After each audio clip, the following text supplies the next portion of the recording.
welcome to Distorted Entertainment. My name is Ethan Carpenter, and I am joined, of course, by the wonderful, the amazing, the cuddly, Mitchell G. Wade. Hello. I don't know why I included your middle initial this time, but I did. Because, I don't know, it's how I have it on a lot of my social media, to be fair. That's true. Mitch, it's been a hot minute. How's it going? I was about to say that. It has been a hot minute. It's been going all right. Kind of, not really. Anyways, all right. Just been working a lot, listening to music. You've been moving in. Not with me, just moving into somewhere. Yeah, I don't have to do that yet. Hopefully I don't. I moved into my very first of all, I'm clipping a little bit, so let me just turn down my stuff right here. I moved into to an apartment by myself for the very first time. So have you never lived on your own before?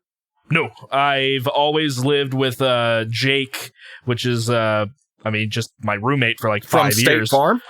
Yes, Jake from State Farm. Wow. And I lived with him for like 5 years, and around that time, and then by the time that the whole thing with Fleshbore happened, he's getting engaged. So it's like, I'm gonna go live with my fiance. I'm like, that's fair. I'm gonna move back into my parents' house. So right. I did that for about a year and a half. Gross. And I found a new place. It sucks because I had to keep Woody in one room, and it I didn't like doing that. A few weeks ago, maybe a month at this point, I started looking into this place, a town over. It's a little bit closer to work, not by much because it's literally 5 minutes from my old house. But it's upstairs. It's not connected to any other apartments. It's just above some businesses. So by the time I get home, usually I don't have to worry about noise, which is awesome. It's a 2-bed. So, it's a little expensive, but what were you about to say? So, is that the only apartment in that area then? Yeah, there's no apartments anywhere close to me. It's I guess there is like another upstairs segment to another building that's like separated by a whole foot of air between like my window and the next wall, but that's just a storage area as far as I know. There's nobody living there. Yeah, so it's real nice. It's a little, like I said, it's a little expensive. It's about $750 a month. Cheaper than my place. Well, my last place was $720 for a 4-bed. This is $750 for a 2. So it's a little. It's fine. I've got like a nice little office going. I have like a nice love seat in my office. I have enough room for it. I keep everything closed so Woody can't scratch everything up while I'm gone. And it's going nice. I have it nice looking. It's cool to be by myself. I don't have to worry about like my family yelling. I don't have to worry about I'm still helping my buddy Isaiah track vocals for his band Simulacra. I don't have to worry about him being here at 9 p.m. because the businesses are closed, and I don't have to worry about him, keeping my parents up. So it's really cool. I'm 25. I'm finally living by myself. It's a win. It's a fun time. Yeah, honestly, I miss living by myself too. Don't get me wrong. I like living with my 2 roommates. They're great guys. We all get along. There are little annoyances here and there. I feel like I'm the biggest annoyance of them all. Yeah, I definitely missed it. I only lived on my own for a year in a 3-bedroom trailer that was not in a trailer park, but out in the middle of the country in Bloomington. Ooh. Yeah, no, like my view was amazing. My next door neighbors were cows. In my backyard was a cow farm. There's going to be cows outside. My backyard was the farm field after, a little bit of my property. And then the person that lived across from me, I couldn't really see any of his, area because trees. And he owned an emu. I think you've told me. I think you've told me about this before, very briefly. And like the landlord was, this old farmer guy and his wife. They were just super nice and super chill. I easily could have, if I was like an asshole, like dicked him out of a bunch of money and stuff, because there were many times where the farmer thought I had actually already paid him rent and stuff, or like paid him for gas. And I was like, oh, no, man. I keep track of all my finances. I do owe you this. And he'd be like, oh, well, thank you, Mitch. So it was cool. And he was super chill. And like my rent was like $600 a month. Oh, dang. Yeah. I mean, it sucked because it was nice because like the solidarity and the view and everything. And also I was making like $12 an hour. It did suck and I guess this is also a positive. There were no restaurants near me and no delivery at the time. It might be different now with DoorDash and everything, but like this was before I even really knew about DoorDash. Gotcha. So like no one would deliver out to me, but maybe that's a positive, honestly, because that required me to either go out and get the food if I wanted to not cook, or I just cooked mostly, versus now where I spend like fucking $5,000 a week eating. I feel that. I ordered my first meal to my apartment yesterday, and I discovered that my apartment, when you type it into a GPS, it takes you down the street to the fire department. So I had to. So the guy called me and like, no, I'm down the road a little bit more. So it's a fun time. So I do miss that, and I miss that place a lot. That was cool. Like I said, my landlord was cool about how I paid and everything. Like there was one point where like I owed him $600 because he had to get the propane refilled, and he was just like, well, how much can you pay me? And I was like, $100. And he's like, all right, just pay me for the next 6 months, $100. And I was like, cool. Awesome. Thanks. He would let me be late on bills if I needed to, as long as I was upfront about it. And everything. He was super chill. I love it though. He told me, cause he met me through my father. And of course, my dad being a military guy, immediately like people that are older trust him and everything, because he looks respectable. The farmer guy was like, yeah, I normally would not rent this to somebody like you, just because piercings, tattoo, long hair, scary metal band shirt. But then he got to know me. He's like, wow, you're a really good kid, Mitch. You don't worship that Satan, boy. Well, I didn't say that. But he would not enter my place without me being there, even if I gave him like permission. And because he was like, well, it's your property. Like, I know I own it, but you live there and I don't want to invade your privacy at all. And I don't know. I thought that was really cool and respectable, because there were definitely places that don't give two shits about that. Oh, yeah, absolutely. I don't know. I've occasionally thought about getting my own place, especially since I make way more money than I used to. Right. I think I might mentally, health-wise, do better or way worse. Since part of my... Yeah, that was something that I was semi-worried about, because for a while, like, I was telling my dad, I don't really think I should live alone. I feel like I would not handle it very well. But it's been fine for now, for the time being anyway. When I was on my own and I was struggling with it, like, it's no different than now. It's just now I have people nearby, but I normally don't even bother them with it. I don't know. I think I would have an easier time keeping my place clean, just because it would all be my own responsibility. But I don't know. Mental health has been garbage lately. But yeah, so you're liking your new place then? Yes, give me 1 second. My cat is scratching my very nice love seat. I'm going to kill you. Look, I love you, and I know you're being cute. Don't make me put the cover on that thing, because I don't know how to do it. Knock it off. I keep my office closed, so whenever I'm in here, he takes the opportunity to enjoy being in here. He started scratching at the door last night after I kicked him out and was done with all my stuff. I'm like, we're not going to start that. Right. I'm also not at home anymore, so I can curse freely. But I didn't know that was an issue. Whenever I had to curse, like for, let's say, the Dying Fetus record title name or something like that, I always just like put a robot voice that says it instead. I'll probably still do that, because that's just kind of how I am. And it's kind of funny. It is kind of funny. Did you, I actually had to do a whole update on the last episode with the robot voice because we were talking about, spoiler guys, like the reason the last episode took so long to come out was because I was moving and obviously all the news was old. So when we were talking about Gojira was teasing something, by the time the episode came out, it was like, oh, they're coming out with an album. They released a single. So I actually went into Adobe Audition and made a whole paragraph of just the robot voice, update. Gojira has announced their, it was funny. Also, that Another World was part of an album. Gojira, liars. It was. I don't know if they ever made a statement saying it wasn't, but they certainly didn't attach it to anything, and that song came out a while ago. He's just staring at me. He has his feet on the back cushion.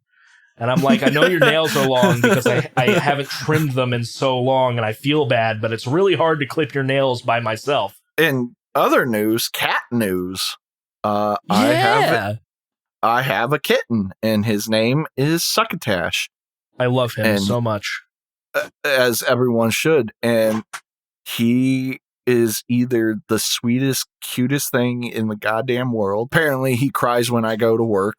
So now I have two cats that cry when I go to work.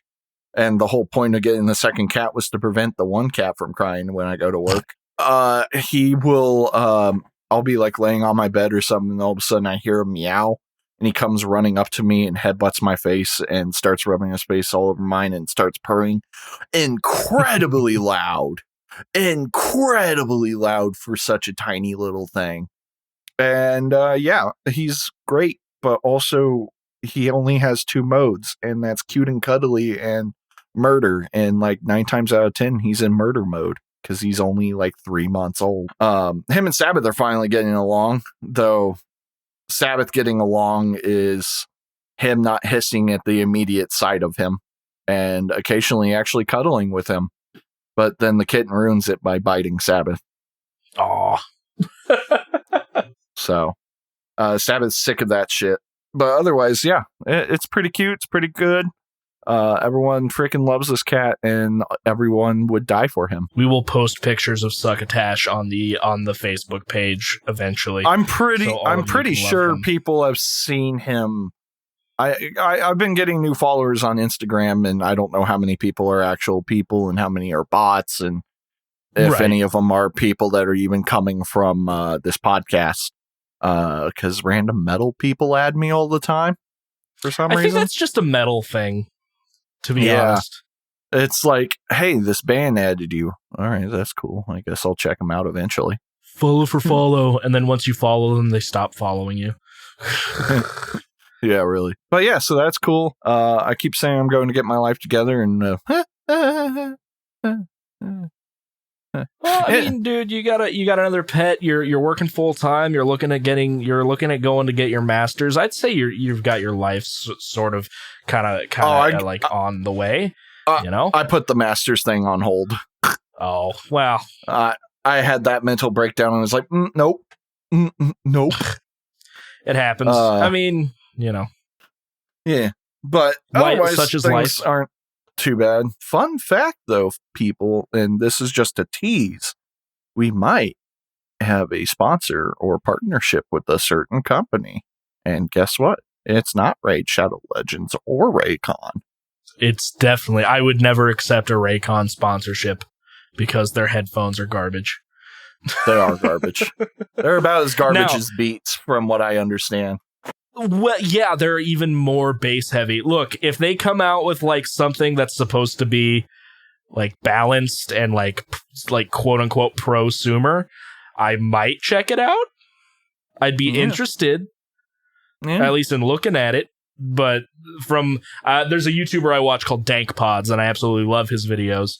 And he's done a couple of videos of Raycons, and they are not very good.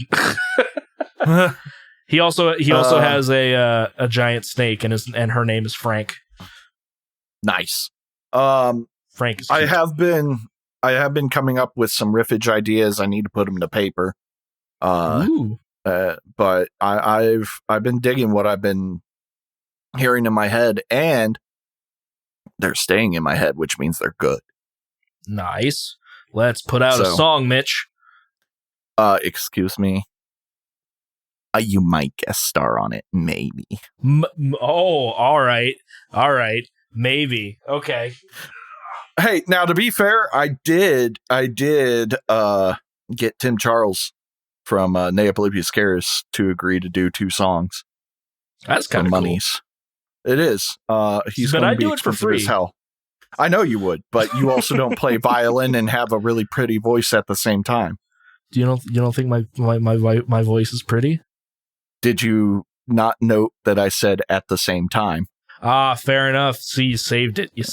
That's why we're friends, Mitch. Yeah. See, I know how to, talk. Backhand compliments. All right, let's go ahead and get started. We've been let's rambling get a little into bit. The meat and potatoes. It's not the meat and potatoes. We're not getting into the reviews quite yet. First off, we need to start off by saying rest in peace to Entombed / Entombed AD's vocalist LG Petrov. He died at 49. If you don't know, which you should know, but if you don't know, Entombed is one of like those legendary death metal bands, HM2 bands as well. That classic Swedish chainsaw type sound. Most notably on their first release, The Left Hand Path. Highly regarded in the death metal space. He died. I don't think I have a exact day, but it was fairly. Was it last week? I think. Yeah, it was on the 8th, March 8th, 2021 was when Loudwire reported it. So obviously, rest in peace to Mr. Petrov. He left a big mark in the death metal world, and obviously without Entombed, a lot of our favorite bands nowadays would probably not exist. So 100%. I mean, the amount of bands that I listen to just like talking about how they just lost a huge friend and everything. I mean, Michael Stane even was like, man, I grew up listening to Entombed and all of a sudden I'm touring with them. Stuff like that. I've actually seen Entombed AD live back our junior year with my friend Nick. Me and him went down to St. Louis, where his parents live, and we saw Ex Mortis, Entombed AD, and Amon Amarth, which I know you're not a big Amon Amarth fan, but they put on a good show. I mean, there was literally a sword fight on stage at one point, and I got hit in the face. I got hit in the face with a chunk of wood from the shield breaking. It was great. I'd go see Amon Amarth live. I feel like they put on a good show. They put on a very good show. They're all into it. Johan Haig, of course, is just a wonderful man. Like, I love that guy. But Entombed did a really good show, and I actually got Chinese food with the drummer. So, oh, nice. Yeah, I didn't know who he was at the time. I didn't even recognize that he had a Swedish accent. He just like dropped a whole bunch of change in the restaurant, and it was just me, my friend Nick, and him in there. And I kind of feel bad. I was kind of just like, I don't know who this guy is, so I'm kind of being standoffish. But he was like super nice, and we started talking. He's like, "Oh, are you going to show tonight?" And we're like, yeah, we're really excited. He's like, who are you going to see? And we're like, oh, we mainly came from Amon Amarth, but we love the other two bands. He's like, oh, that's so awesome. It's like, except for that Entombed band. I hate them so much, especially their drummer. What a dick. Nah, that would have sucked. That would have sucked. I would have felt really bad. I kind of still feel bad just because I was like mildly standoffish because I was in a weird mood that day. But he was really cool. And he's like, "Oh, I'll see you at the show tonight." Your like, Swedish cool. It's really bad. Yes. So good.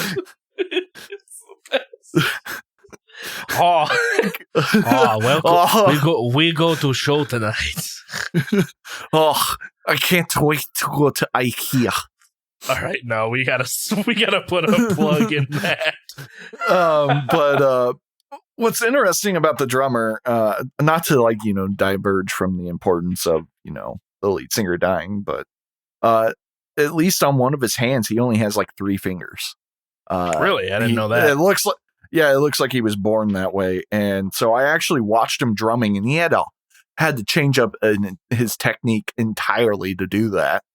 It was interesting to watch. Super cool guy. And so, yeah, hearing that news like brought memories back of that show because it was a good time, and Entombed AD was really good. Oh, great. The kid found something to eat on the floor.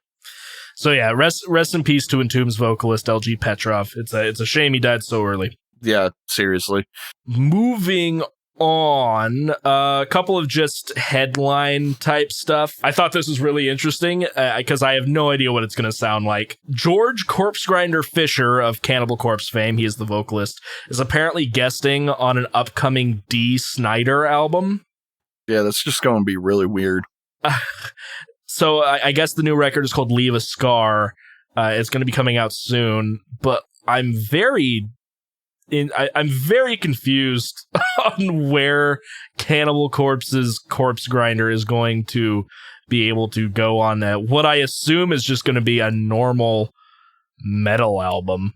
I'm looking through this article right here. This is an intimate album, would be very heavy. There's some surprises on there. Leave a Scar is due out later in the year. Twisted Sister has a band called Her Day back in 2016. So yeah, I'm not quite sure what D. Snyder's doing, but I am a big fan of Corpse Grinder. He's just a really chill dude, as well as this will be Corpse Grinder's first clean vocals performance. He does not like. He's very adamant about people not capturing any videos of him like actually singing. I recall seeing a couple videos, but he's like, "I will not sing. Please don't ask me to sing." Would be funny though. I'd listen to it. So we have Corey Taylor news. What's wrong, Mitch? I don't know. Life has no meaning anymore. So, except for Corey Taylor. CMFT reveals that apparently the next Slipknot record might be a concept album. Ooh. Which I'm semi-interested about, but also because it's Slipknot, I don't know what it's going to be about, man. If Clown has any like major influence in what the album is going to be about, I don't think I'm gonna care. I've tried listening to some of Clown's other work, and it's weird. I believe there was a project called The Black Dots of Death, and I was not a fan. Have you ever listened to Sid's shit? Yeah, he's an actual like DJ. Yeah, he's been DJ on the Starscream. Yeah, and he's been on the 70,000 tons cruises a couple of times, being the DJ there. I don't like him. Like I've never listened to any of his music, so yeah, I'm not a fan. But I guess I'm also not a fan of that music, to be fair. Yeah, is it just normal like EDM type stuff? You know what? I'm not going to lie. I have not heard it in a hot minute. I just remember it being a sour taste in my mouth. Interesting. It's, really the only side project that's from Slipknot that I've ever really listened to is Stone Sour. Which I wouldn't call that really a side project. That's true. It's just that, 2 members from Slipknot are also in Stone Sour. I believe I may have... What's that? There's 2 members? I thought only Corey was the member. Well, Jim Root was in Stone Sour. Oh. But I did not Corey know that. fired him. Yeah. Recently. But yeah, Jim Root was an original member, I think. I've tried listening to the Murder Dolls before, which had Joey Jordison in it. And that's Joey Jordison and Wednesday 13, I believe, who was... I think Wednesday 13 is also affiliated with Rob Zombie, if I'm not... that brings up some... I'm glad you said that. That brought up something. Go ahead. Finish this and then we can talk about it. It's movie news. Oh, okay. Yeah, I've never really listened to a lot of the side projects, unless if you count like Anders as the original singer's like project since leaving Slipknot. I've listened to a little bit of Vice Grip Throttle and Painface and bands of that type, but nothing really small. When it comes to a new record, I'll always like check out a new Slipknot record. But I can't say that I've been super impressed by a full album ever since, ever, really, to be honest. All Hope Is Gone was out by the time I started getting into Slipknot, and All Hope Is Gone is okay. Point 5, The Gray Chapter was okay, and then We Are Not Your Kind was okay.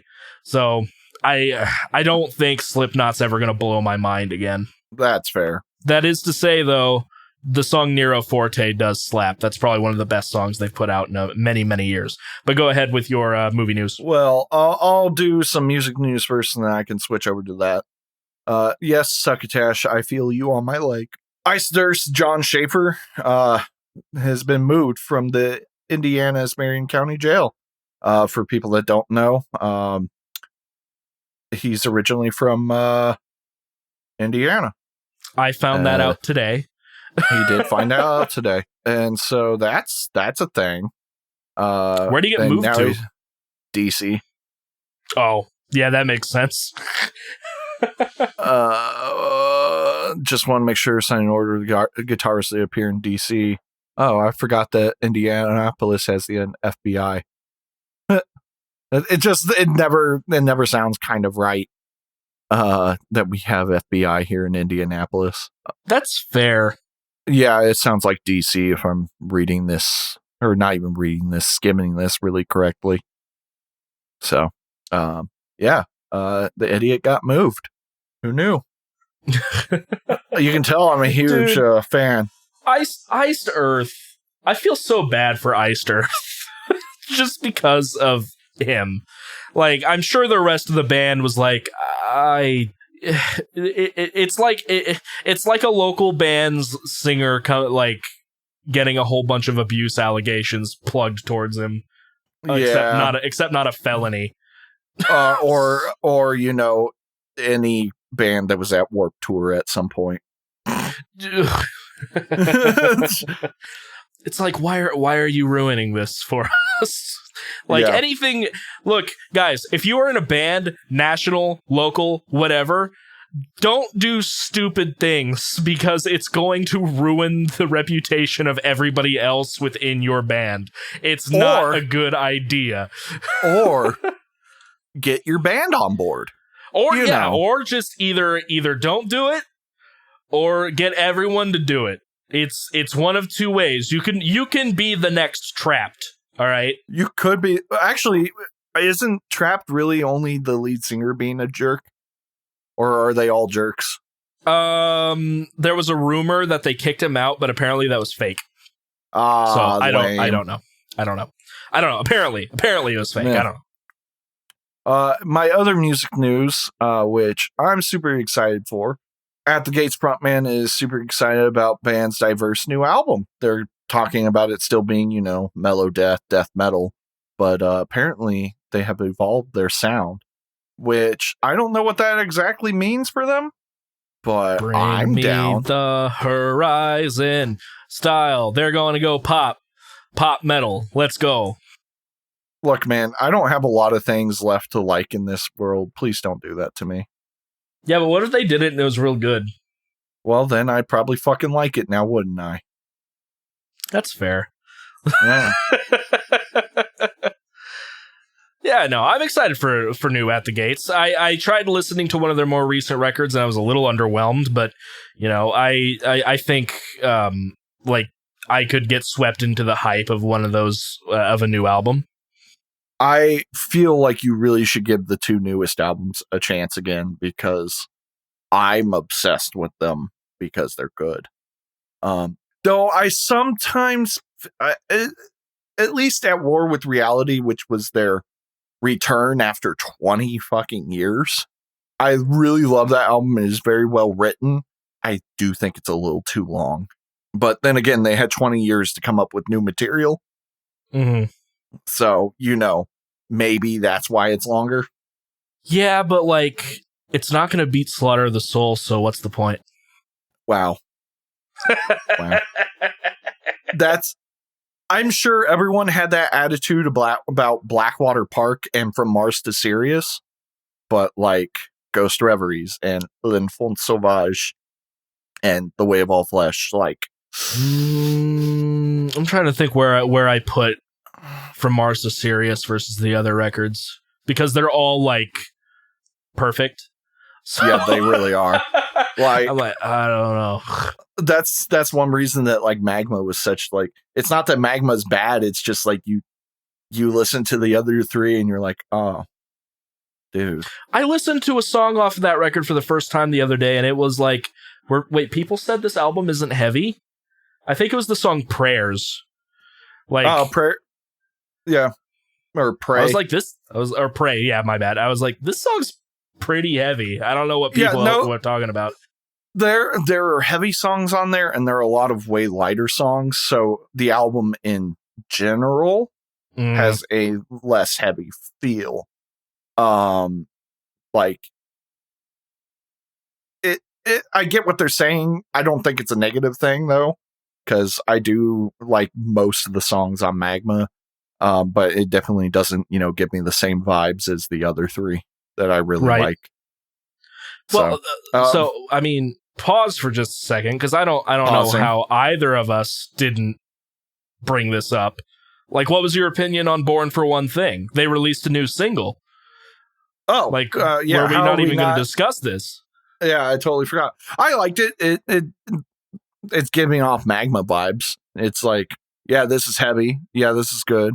I want to see where the rest of the album goes. Because that's kind of how Magma was for me. Like, they released Stranded first, and I was like, oh, all right. And then they released Silvera, which was extremely like The Way of All Flesh. Ow! Fucking talons. So yeah, they released Silvera, which is like good old Way of All Flesh kind of chuggy, tremolo picking fast. Good Gojira. So it was like, all right, where is this album going? With what the two singles they released, it definitely giving off Magma vibes, which is not bad. I just am like, I know people were like, where's Mars to Sirius 2? I want more whales, man. So I'm not saying like I need From Mars to Sirius 2. I'm still underwhelmed by Another World. I think it's okay, but I actually really did enjoy Born for One Thing. It had pick scrapes. They brought back pick scrapes. They did bring back the most important thing, which was pick scrape. And the music video, they were able to afford clothes for Mario. So it was they've really stepped up. I love that meme. They've really stepped up their game. They were able to afford a shirt. And so not just a shirt, that was a hoodie. It was a hoodie. You're right. That's like double the price. No, I really liked Born for One Thing, and it's also my very first. I guess Another World would be my very first new Gojira track after becoming a big fan. But I think I kind of consider Born for One Thing that first one, and I think it's really good. I'm excited. The record comes out this month, doesn't it? April. Okay, so I was a little off. Oh, and I pre-ordered that thing like immediately. Like it didn't even. I could have like not liked that single, and I would have been like, oh, I still got to buy it. Man, because I have Spotify, I never even think about pre-ordering albums. But now that you mention it, I might do that. I didn't even think about pre-ordering Death Atlas when it got announced. I was just like, all right, cool. I'm so excited. Can't wait for it to be on Spotify. Yeah, I can't, I eventually I'm going to start buying albums again. I'd really, now that I'm at my own place, I'd actually like to maybe start getting into records. Oh, God. Maybe. I don't know. Possibly. Who knows? I see you don't like money. I don't like money. I spend all of my money on everything. Plugins. I can't plugins. Yeah, you got me. When that stimmy hits, I'm gonna be paying off my Sweetwater card just so I can rack it back up again. I'm actually saving up for a new car. Surprisingly, yeah. I am almost done paying mine off. Nice. I'm going to get like 10 grand saved up, and then I'm feeling the latest models of Honda Accord. Honestly, I've done a lot of reviews, and I'm definitely a 4-door sedan kind of guy because I like long road trips, and cars are kind of the best way. I don't like SUVs, so continue. No. I was going to say you could save up for that Tesla truck. Ah, yes, looks like the 1998 Warthog. I love that meme. My favorite one is somebody just putting Cyberpunk 2077 underneath it. Yeah, I can get down with that. Anyway, what other news did you have? In terms of music, that's pretty much it. I'm stoked about things. I've listened to a couple of things. Like I got through that entire oh god, what is it called? Cosmic Cornucopia, I think is what it is. Oh, cool. Yeah. I thought you were really trying for like Murder Construct. I'm like, I don't think you need to tell people that you listened to the album for the day. I did listen to that. We've had like a month, and I did give it a solid 2 listens. I am kidding. Thank you. All right, cool. I'm like, I've listened to this Dissona album at least 4 or 5 times. So I'm like, you need to step up your game, brother. But you said you had an interesting movie news. Yeah, okay. By the way, definitely English. Yeah. You have a really cool movie news? Oh, you have a really cool movie news? No, we're not going back to the Swedish. We're not going. I hope you know that is also like slightly my Russian accent as well. That is a horrible Russian accent. I feel like you're slipping more into like an Asian accent when you're doing that. Whoa. But if I do that, then things might start being problems. Oh no. Duh. Blame the Russian hacker on YouTube who just tests products. That's kind of like his. Yes. Yeah. The guy's called like Crazy Russian Hacker, and he just tests like different gadgets. These crazy Russians are hacking my smart sex devices, which is actually an article I had pulled up. But movie news, right? Quickly, I also listened to the new Soen record. Solid. All right, moving on. Rob Zombie is apparently heavily attached to the new Monsters movie coming out. I saw something about that, and I am not excited in the slightest. I have no clue what that even is going to entail. You do know what the Monsters is, right? I do know what the Monsters is. That's why I'm like, just making sure. I don't see him ever doing like a happy feel good movie. I mean, here's the thing. That's the whole point of the Monsters. So, like, when Rob Zombie was like, I'm going to remake Halloween, I'm like, all right, you're not going to make a happy Halloween movie, obviously.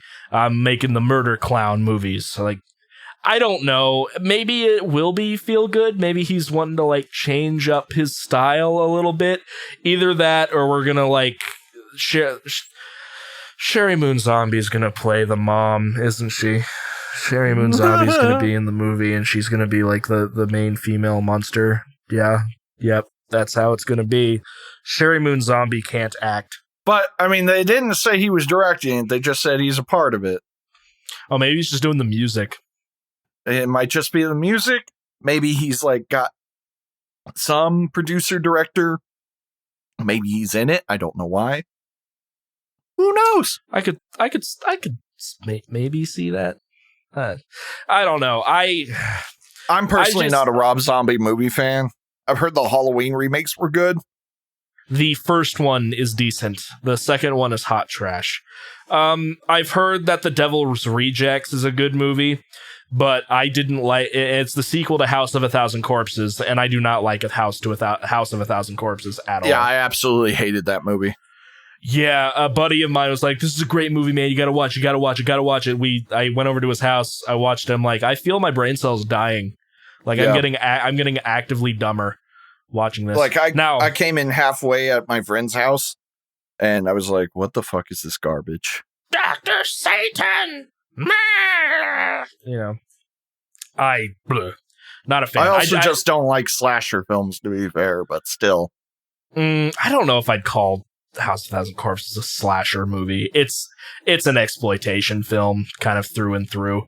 Now, like I said, I have heard The Devil's Rejects is good, but my problem with Rob Zombie movies, man, and maybe it's a weird thing to complain about as like a metalhead and like somewhat of a horror movie fan, they're just so mean-spirited. Like, yeah, they are. Which, it sounds weird, but it's like, you can have a rough, disturbing movie, and one of the closest things I can kind of like bring it to is I watched the Texas Chainsaw remake, the one that was released in 2003, and Ernie, I forget his name. He played the sergeant in Full Metal Jacket. He's in that movie. Guy.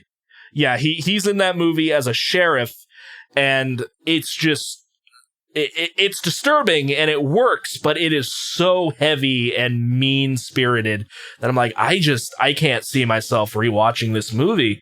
It's too rough to sit through. Right. Did you ever go ahead. Did you ever watch the one movie that had Zac Efron and James Hetfield in it, and it was about like Ted Bundy? I have not seen that. I've heard it's okay. I'm just curious because of James Hetfield. He apparently just had one small Zac Efron, Ted Bundy. It's called Extremely Wicked, Shockingly Evil, and Vile. That's right. Apparently it's not great, but apparently James Hetfield's part in it is very minor. Okay. He plays a sheriff, I think. I think that's all he does. But I feel like I'd watch that at some point. I did watch the Ted Bundy tapes, the documentary that came out pretty much alongside it, and that was really interesting and probably cool. Disturbing as hell. It was creepy, but it wasn't as disturbing. I mean, I didn't really know much about Ted Bundy beforehand, and I think it does a really good job at like explaining Ted Bundy here and there. Okay. Good documentary. If you like that, go ahead and watch it. Yeah. Speaking of metal movies, there is a metal movie that I really, really want to watch. Mm-hmm. It's Taiwanese. And it's about like a Taiwanese metal band trying to get to a show, I believe, or something along those lines. But it has the entire cast of Thonic in it, which is, for people that don't know, is basically they get called the Black Sabbath of Taiwan. They don't sound like Black Sabbath. It's just this band's really well known, and kind of like the head runner of metal in Taiwan. And also the lead singer is part of the legislative branch of Taiwan. So that's interesting. But they're one of my favorite bands. You'll eventually listen to them at some point, probably. They star in it, and Randy Blythe also stars in it. Okay. Because Randy Blythe and Thonic are like really good friends. He's guest starred on their last album, I believe. Interesting. So, I really want to see that movie, but I can never remember what it is, and it's kind of hard to find because it's Taiwanese. Yeah, that's when it comes to foreign films, it can be a little rough. I know there's a bunch of foreign films that are like, this is really good, you should watch it, but I have to be in a mood to like read through a movie. Even as much as I like Godzilla movies nowadays, like I don't want to read, and I can't sit through the dubs. They're too silly. So I'm just kind of screwed. I don't know. There are some foreign films I want to watch, like Let the Right One In is apparently really good. I still need to see Parasite. I've heard Parasite's super good. That's what I've heard. That one, I believe you can actually get on Netflix, I think. Netflix. I love how I will still watch this movie, but the Taiwanese movie, which I think is called Xiong, spelled Tshiong, it only got a 4.3 out of 10 on IMDb. I'll still fucking watch it just because Randy Blythe and Thonic's in it. I watched The New Wrong Turn last week. I don't know that one. Have you ever heard of the movies Wrong Turn? But no. Interesting. It's a very it's a long running series that's mostly garbage. The first one came out in 2003. It's about incest cannibals. It's regarded to be an okay film. All of the sequels actually, are that does sound familiar. Yeah, it's people get lost in the woods and then they start getting killed by inbred cannibals. All of the other movies are The schlock. Force. I love that game. Yeah, it's schlock. The sixth movie is basically a porn. And this new movie, it's written by the original writer, who also wrote Halloween 4, apparently, as well as Ballistics X vs. Sever, which is the worst rated movie of all time, and on Rotten Tomatoes, I think.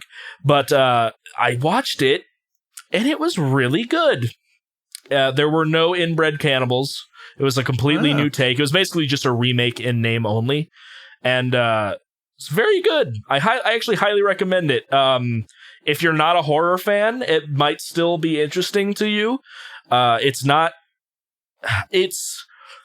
uses gore sparingly, but what it does show is kind of hard to look at. It's like all practical effects, and it's done really, really well. It's a little slow until about 40 minutes in. Once they actually get lost in the woods, it remains tense throughout. Very, very good movie. Highly recommended. I got 2 video game things because we haven't done video game news yet. Alienware has apparently ended their partnership with Riot Games because sexual harassment lawsuit. Oh, good. On whose end? Riot Games? Riot's has some notorious claims about that. What did they make? What are they? League of for? Legends. Oh, okay. Yikes. I used to play League. I really like MOBAs, but can't find a good one. Never played. And League's community is garbage. There was a really good one that Epic did for a while. Heroes of the Storm? Then they got rid of it. No, that's Blizzard. Because it's all characters from Blizzard games. Oh. Yeah. They're all the heroes from Blizzard games. I've kind of wanted to try auto chess. I've heard auto chess is fun. I know nothing about it, but no. Epic Games had a third-person view MOBA, so it was over the shoulder instead of like God view or bird's eye view. Interesting. And it was called Paragon. And I have some ideas on why it died. It came out. Well, it came out around the same time that Battleborn and Overwatch came out. So there's that. And number 2, even though it was free to play, I think there were just some things that like people didn't like about the game, and it never really came out of beta or alpha, whatever state it was in. I really enjoyed it. I thought the combat system was great. I thought all the heroes were really interesting and had really cool abilities. There is a version of it on Steam. I guess the studio that made it decided to go off and try to make it. Mm-hmm. Again, but it doesn't have the best reviews, and not all the heroes that were in it when it got canceled are in it again, so I don't know what they're doing. One cool thing that did happen when Epic got rid of it, they gave everyone their money back for any in-game purchases that they did. Jeez. I was like, wow, that's incredible. Good on you, Epic. And this was before Epic Game Store ever came out. 2 other game news, and then I'll be done. These kind of go back to back, honestly. EA finally is learning their damn lesson. They're planning on giving all of their studios more creative autonomy because I'm guessing they saw, I don't know what other studio, but they're under, or that's under EA, but Respawn is under EA, and Respawn has been making them garbage tons of money. with Apex Legends and Jedi Fallen Order. Yeah, I think they're going, maybe if we let the game companies do what they want, we'll get money. Maybe. Could be. And so, BioWare is under EA as well. That's the other popular one, but they haven't been doing good. EA isn't COD, is it? No, EA is Battlefield. Gotcha. Battlefield is EA. Granted, it's under DICE, but DICE is kind of like the same as saying it's under Unreal, which is just saying that's the engine. But BioWare's under them, and so you got things like Anthem, gross, and Mass Effect, and Anthem. I think they decided they're not supporting it anymore. Anthem's dead. I think they're still going with Anthem 2 though for some reason. Odd, but okay. But I could be wrong. And Dragon Age is the other BioWare game. Those are like the three big studios: is Respawn, DICE, and BioWare. Man, it's too bad they didn't do this when Pandemic was still alive. And Visceral Studios with Dead Space. Yeah. Man, it's not EA, but the reason I asked about COD was I know that Raven Software got swallowed up into the COD machine, I think. And Damn. Well, I think they did, and the reason I know that is because they made the X-Men Origins Wolverine game, and that game was awesome. And I would also love a new one. They also made Quake 4, which ended on a cliffhanger. And Quake 4 came out when I was like in elementary school. Wait, you said Visceral? They did Dead Space. I think they also did the Punisher game. And they did. That game was so good. I want another one. They're like most famous for their Dead Space though. Yeah. Which the director of Dead Space is working on a new game that is basically, from what I can tell, is similar to how Back 4 Blood is not Left 4 Dead 3, but is. It's called I've heard of that. Calypso Protocol. Did you see it was big news like a month and a half ago or something like that. It's this Uber like photorealistic horror game that was being talked about pretty heavily. Let me see. Photo PT? Realistic. No. It was newer than that. Because PT was pretty photorealistic to me. It was new. It was Ninja Theory's upcoming game. I may have brought this up before. It's the makers of Hellblade are making it. Right. What is it Ninja called? Theory. I remember what is it called? The Dreadnought Diaries? Oh no, it's Project Mara. Oh, I know nothing about this. It looks like the trailer was super creepy. I don't know, it just popped into my head, so that's why I was thinking of it. The news story was back in January though, so it's a bit old. Gotcha. So on top of EA giving studios more autonomy, Titanfall 3 is looking like a thing. Like, there's been a bunch of people that are going, hey, Titanfall 3 is actually going to happen. Which Titanfall deserves so much love because EA fucked it over. It came out, Titanfall 2, like Titanfall 1 was fine. It got hyped.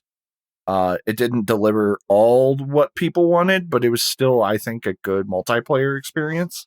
Right. Titanfall 2 had an amazing campaign that's arguably one of the best first-person shooter campaigns in a long time. And the gameplay mechanics were great. Multiplayer was super fun. And even cooler, all DLC for Titanfall 2 was free. All of it. Any new weapons, any new Titans, any new maps, you just got it if you owned the original Titanfall 2. There were in-game purchases, but they were all cosmetics. And they were, you pay actual cash. You don't like buy, gold coins in game and then you use the gold coins to purchase. It was like, you want this set of skins, it's $4. You want this death kill animation for your Titan, $2. But the reason Titanfall 2 kind of got shit on, not in terms of reviews, it got outstanding reviews. It was like a 9 out of 10 game for most reviewers. They released it in between the new Call of Duty at the time and Battlefield 1. Why would you do that? That is horrible timing. And what's even worse is EA makes Battlefield 1. So, like, what are you doing? You knew what you were doing. And my theory has always been that they were trying to burn the studio because shortly after that, sales didn't meet. They bought Respawn. That's my theory behind it. But who knows? It doesn't matter because Respawn's been doing amazing. I think that's it in terms of, for me, for video game news. There's a new Teenage Mutant Ninja Turtles game based off the original 80s cartoon. And it looks cool, but what's really cool is Faith No More, Mr. Bungle, Tomahawk singer, and vocal god Mike Patton is singing the theme song. So that's just kind of really cool. I listened to it. It's very fun. Speaking of, Tomahawk is a kind of a super group, I think, that he was in. They put out a new song recently, and I believe it's called Dog Eat Dog or something like that. It's pretty good. I don't know too much about Tomahawk, but I listened to that song, and it was a fun time. Since that was game related, I might as well knock these out real quick. I don't know if you know, but apparently there's... I can't talk. I apologize. Taiwanese horror is kind of like popping off in recent years. And horror from different countries just in general, which I think is really, really cool. I mean, that Eastern horror hits different. It does. What's the studio? The studio, Red Candle Games, and I haven't heard of this one that I'm going to talk about now, but their previous game called Detention, I have heard about. They talked about it on the Chilluminati podcast, and I kind of wanted to play it. It was interesting, but they released a game in 2019, February, called Devotion, and it basically got taken down. It had a controversial depiction of the Chinese president, whose name I'm not going to try to pronounce. And they basically got review bombed until they had to take it down. But the game is now back up. So if you had any interest in playing Devotion, you can kind of do that now, which I think is really, really cool. And I believe the game is going for about $17. If you want to have the soundtrack on there as well, you can get it for $20.68. I highly recommend maybe checking that out if you're into horror games. I heard Detention was really, really good, and I assume people were just really clamoring for Devotion to come out since it was just not available for a while. So, and this one's definitely just a headline thing, but maybe we could talk about it a little bit. Dying Light 2 developer says we announced the game too early. I get it. And it's cool that they said that. And I think a lot of games have been having this issue lately. You know, things like No Man's Sky and Anthem were big ones. Cyberpunk 2077 was a huge one. Vampire the Masquerade Bloodlines 2. That's having a lot of issues. Yeah. Alien Colonial Marines. Yeah.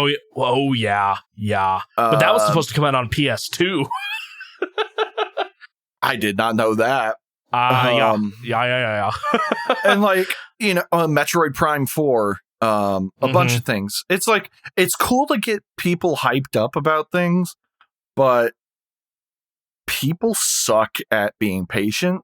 Exactly. And, some of the games that I've been seeing really successful are the games that look at Apex Legends. They didn't even announce anything. They're like, hey, we got a game coming out. It's available now. And people lost their shit. No one knew anything about it.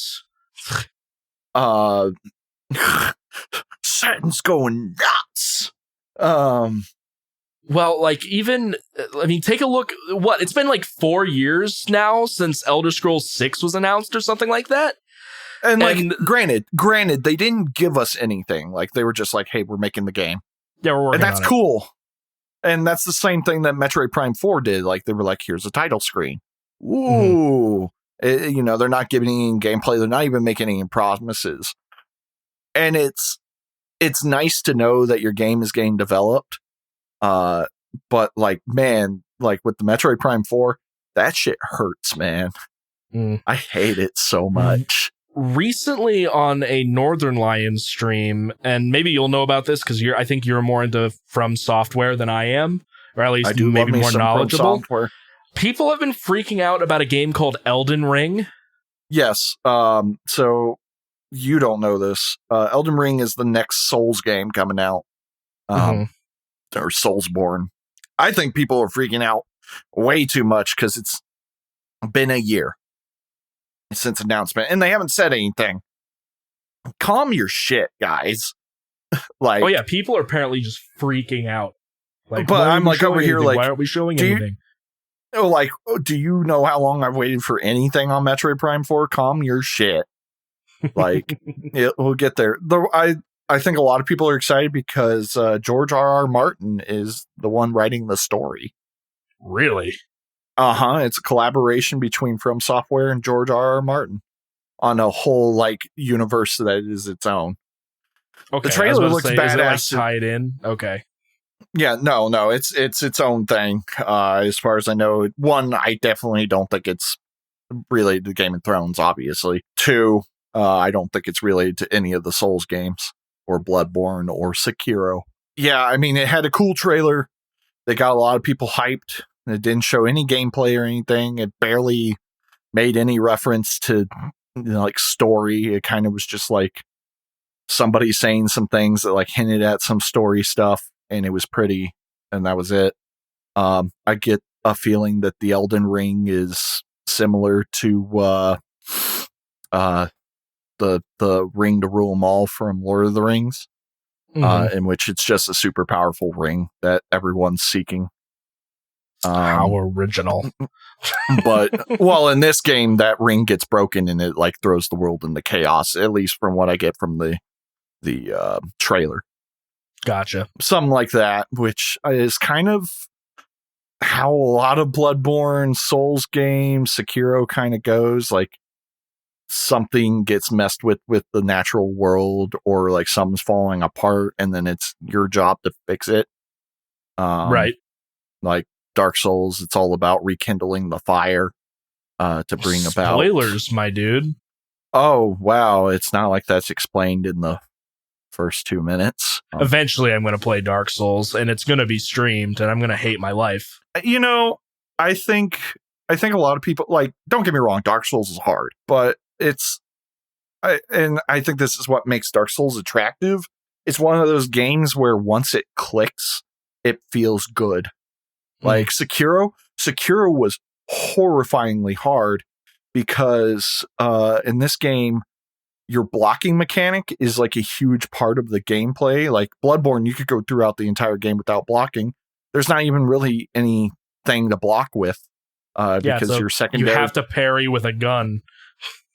You don't have to. You can never parry if you want. It's a mechanic that helps. You'll do a lot of damage if you do that. The game is more about being aggressive, but also knowing patience and how to dodge. Dark Souls is like purely about patience. Gotcha. And I like, don't have a lot of that. Dark Souls, patience is like patience in combat, as in knowing not to like go running in and just beating the living crap out of something. Oh, because there's a good pattern recognition. Yeah, that's 100% what both Bloodborne and that's how all Souls games are. It's pattern recognition, but it's knowing how to play that. Sekiro is all about being aggressive. You do not let up in Sekiro, but the blocking mechanic is really hard to get down because unlike the Souls games, there's no additional weapons. You have your katana. That's it. There's like abilities and tools that you get for your prosthetic arm, but your main thing is your sword. And how that game works is perfect blocking timing, because every block that you do, you have to press the block button at a certain time. And I mean, it's fun, but God, it's hard. But as soon as it clicks, it feels so good, and you feel like such a badass. Right. And like, I beat Sekiro and immediately started a new game plus. Like, I loved it that much. Gotcha. And also, you're just overpowered as shit in New Game Plus. Yeah, anyways, Dark Souls is hard, but it's one of those things that once it's not hard in the sense that like it's trying to be hard. It's some that just takes some time to get used to, and then you're fine. Gotcha. And it's very rewarding in that sense. Yeah. I had a couple more things, but I'm deeming them unimportant now. I have to pee, and then we're going to get in the albums. Gotcha. Burb indeed. Okay, my headphones are back on. Oh, Body Count won a Grammy, boo. Oh, yeah, we totally forgot to mention that Body Count won a Grammy instead of Power Trip. I would have much rathered... I would have rathered Power Trip. I would have rathered... I think In This Moment... No, I don't like In This Moment that much. Yeah, but still. Also, the Power Trip song was like the live version, which I'm like, Why would you choose that? Yeah, I actually... I think it was even before the last episode we recorded, but I did listen to a little bit of that Power Trip record. I liked it. It was pretty good. Yeah, like I said, if you dig thrash, I think it's definitely up people's alley. Everyone fucking raves about it. I'm not a thrash guy. Mm-hmm. I hate to say it because he did die, but I think the weakest part is the vocals. Just not my shtick. Yeah, I mean, if you don't like something, you don't like something. It's not like you're saying, he bad and, good that he died. That's not anything close to what you're saying. Out of context. But no, I listened to about half the record. When it comes to thrash, I liked the instrumentation a lot. I thought it was pretty good for thrash. I think that's how I felt too. And the vocals were what didn't do it for me. Right. I don't remember how they were exactly, but I think they were like kind of just Slayery, where it was more just kind of monotone yelling. Yeah. I could be wrong. Like I said, it's been about a month since I've listened to it, but I am interested to see if the band continues. Apparently they are. And of course, rest in peace to the guy. So yeah, I wonder who the new vocalist will be. It's Tom Araya. He's done with Slayer. He's going to go with a newer thrash band. But not play bass? Oh my god. Oh no. He won't know what to do with his hands. 2 basses. Dude, have you ever seen a picture of James Hetfield or a video of James like performing without a guitar? He has no idea what he's doing with his hands. It's kind of the same with Michael Ockerfeldt in Bloodbath. I'm pretty sure he plays guitar in Bloodbath. No, he holds the mic, my dude. I gotta look it up now. I'm almost 100% certain. But there's been, Opeth. That is not the right band. He did a cover of a Rainbow song, and they only have one guitar in that part, so the guitar player got it. And it worked on that because it's a slower kind of like ballad-esque song. So, but Bloodbath, I'm pretty sure he just kind of looks kind of funny. Interesting. Ockerfeldt didn't do vocals on Nightmares Made Flesh? That confuses me. I totally thought that Michael Ockerfeldt did vocals for Eaton. I'm very confused. Because he might have just... Was he just live vocals by chance? No, because he did the vocals in their very first record, and he does vocals at their Wacken live album. Yep. Yeah, that's where everyone knows his Eaton performance. But I could have sworn that. Now I have to go, like, is Metallum wrong? Nightmares Made Flesh. Like, I'm having my mind blown right now. It was the band's only album to feature Peter Tochtrin on vocals. Yep. I thought he was Michael Ockerfeldt. What other bands has this guy been in? Because now I need to go listen to them. Hypocrisy. I do know of Hypocrisy. And Pain. My entire world. Oh, and this guy is also the co-founder of the Abyss Recording Studio, which is co-founded by Lindman. But then Ockerfeldt is back on for the next record. Maybe he left to like go do Opethy things or something. Mitch, my brain hurt. I don't know what to tell you, man. I feel like a poser now. You probably are. I feel. Who's the vocalist on their newest one? That's a good question. Old Nick is literally the guy's name. I don't like that at all.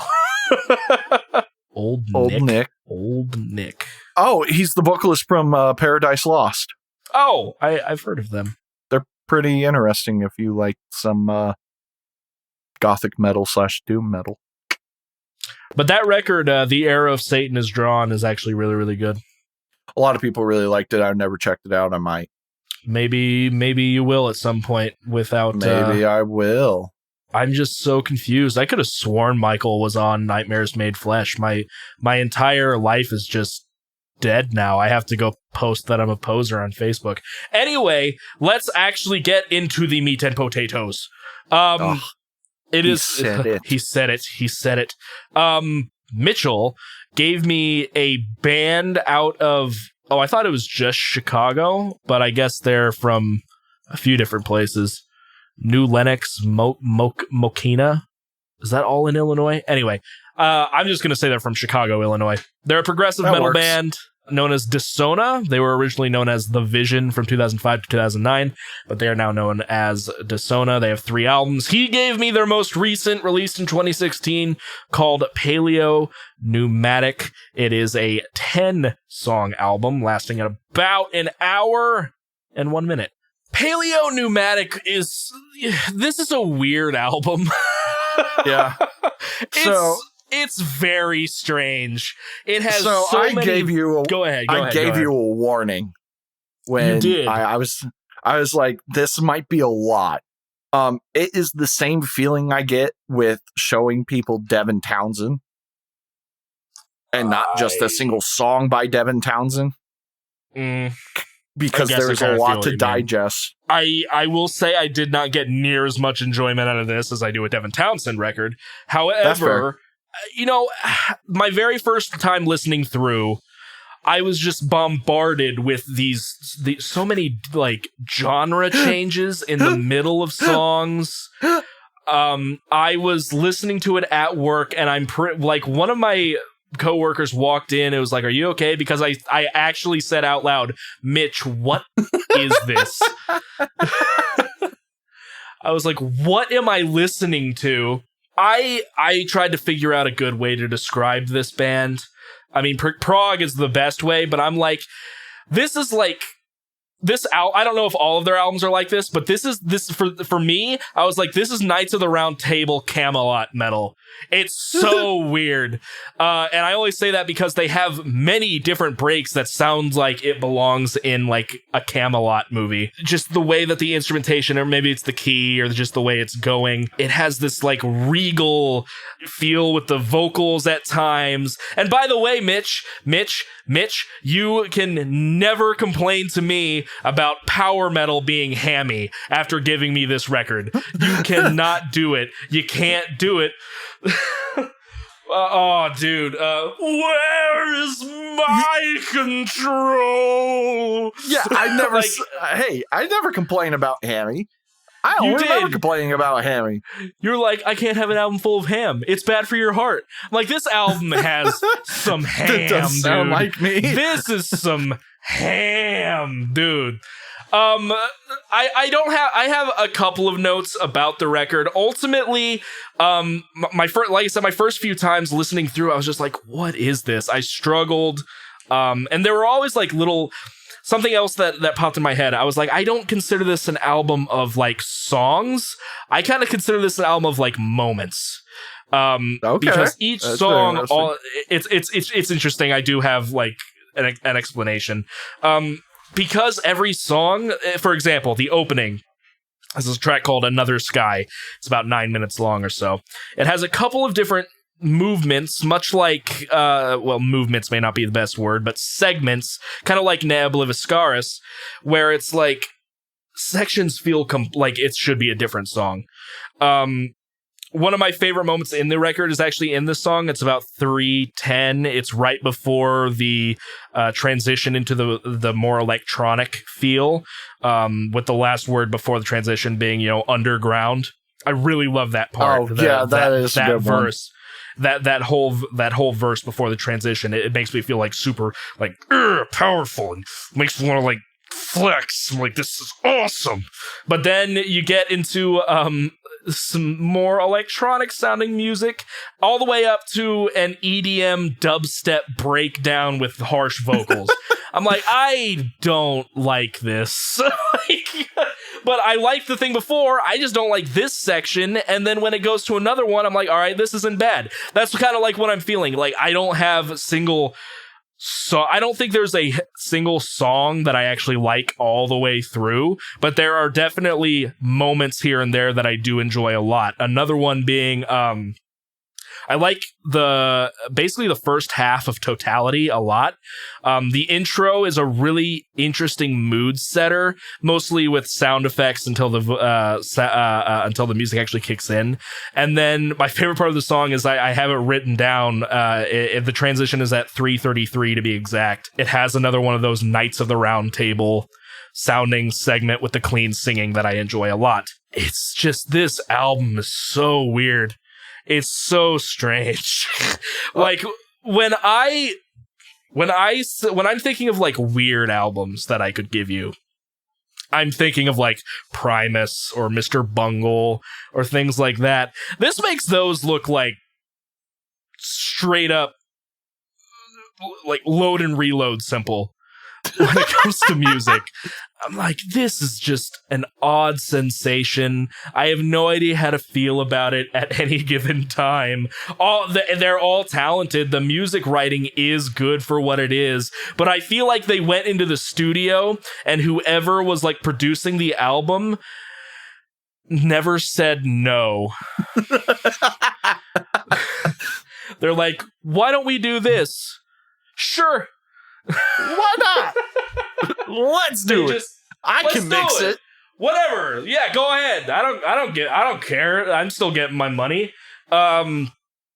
This album is very strange. But I will say, like, the more I listened to it, I definitely listened to the first half of the album more than I did, like, fully, because every time I wanted to go back, I started up back at Another Sky, and then I might get to, like, Odium or So, like, for me, like, I love this entire album front to back because I'm fucking weird like that. But Totality and Odium, just fucking love both of those songs so much. Odium is, I might ruin it for you here. At about 3:40, it sounds exactly like a Disturbed song. Oh, I gotta hear this. Give me 1 second. I believe that I have the timing right, but it starts having like that kind of weird sitar sound that Disturbed uses on occasion, especially once you go into the like the digital cutting of the vocals. But the riff is kind of Disturbed-y too, in my opinion. When I was listening to it, I hearted that track. I'm like, because I wanted to make a note of that. It's like this, it suddenly like sounds like Disturbed. It's really weird. It's definitely more complex than anything Disturbed would ever come up with. That's true, but it still has that tone. Yeah, I'll give it that. And it doesn't stay doing that, obviously. This is a prog band, after all. I will say, something I don't like about Odium is the ride. That very particular, that in the beginning, like that's in your right ear. It's weird because I usually love rides and stuff like that when it comes to drumming, but it kind of really pokes out, which I'm sure is intentional, but for some reason I'm just not a fan of how it sounds. So that could just be me. You were hearing that in your right ear? What's that? You were hearing that in your right ear? I think so. I'm getting it in my left. I may have had my headphones on backwards when I was re-listening to it. But either way. Oh, no, I'm sorry. I was confusing a different symbol. Yeah, I hear it in my right. You're right. Yeah. And it also just I don't know symbol names well. No, that's okay. I think that's the ride. But it also sounds it sounds too clean, if you kind of know what I mean. So, like, it sounds like they, like, went in and manually cut out some of the ringing in between each hit. They probably didn't. Maybe the drummer's just really, really good, and that's how it was recorded. But that's just my opinion. Overall, this record is really, really strange. I do recommend it if you want just to be blown away by, like, just a very odd experience. This is for those people that say they listen to all kinds of music. Yeah, I like all music. Oh, really? Oh, here's a band. I like all music. So here's a band that has all music. All music. They were missing. They did miss a reggae section. They missed a reggae section, and Native Construct did beat them with the doo-wop. They didn't have a doo-wop part. They didn't have a doo-wop part. You're right. Even Ginger has a reggae section. So I am glad that, like, I don't detest this album. It's very odd, but this is one of the first times where I don't really think I can have a rating for it. It's just very totally fair. It's very strange. It's interesting. It is very interesting. I will say that. I don't know if that means it's good. I don't know if that means it's bad. But it's interesting. So if you want to listen to something different, give Dissona a try. Dude, is there other albums similar to this? No, I actually do not. I've only listened to their other album like once or twice. I hated it. I bought both of the albums at the same time. So how I discovered this band was Persephone, which is a band from Angola. I think that's the country. I always get Angola and Andorra confused, which is funny because one of those is in Africa and the other one's in Europe. But they're from the European one. It's a small principality between France and Spain. They did their very first U.S. tour. Not only was it their very first, it was also their headlining tour for their album Atma. And it was, I went to Reggie's, which is a very popular venue in Chicago. Pretty much anytime I go to Chicago to see a concert, it's at Reggie's, which apparently their food's really good there, but I just like the atmosphere. It's your typical like bar venue kind of feel. Dissona was the opener, and I was like, I don't care about this, whatever. And my God, they just blew me the fuck away because just you were like, what the fuck's going on? What is going on? Holy crap. Yeah. No, that's pretty much it. Yeah. And I like fell in love with it. And I was like, I went to there and I was like, how many albums does this band have? 2. How many are you selling? 2. I will buy them both. Says they have 3. What? Metallum says they have 3. They have like a demo or something. They have 10 Masks, Dissona, and then Paleopneumatic. Okay, what is 10 Masks? When did that come out? 2009. Okay. Well, I've never listened to that one. But I don't know, man. Like, they blew me away live, and then I put the album on, and I was like, holy crap, this is just amazing. I absolutely adore it. I think it's ridiculous. I definitely understand where this is way too much for some people. Yeah, it's different. It's the same way that Devin Townsend can be way too much for some people. I mean, Devin Townsend somehow was able to incorporate a steel drum into a death metal song. Not death metal, but a heavy metal song. Like, holy crap. And he's all over the place all the time.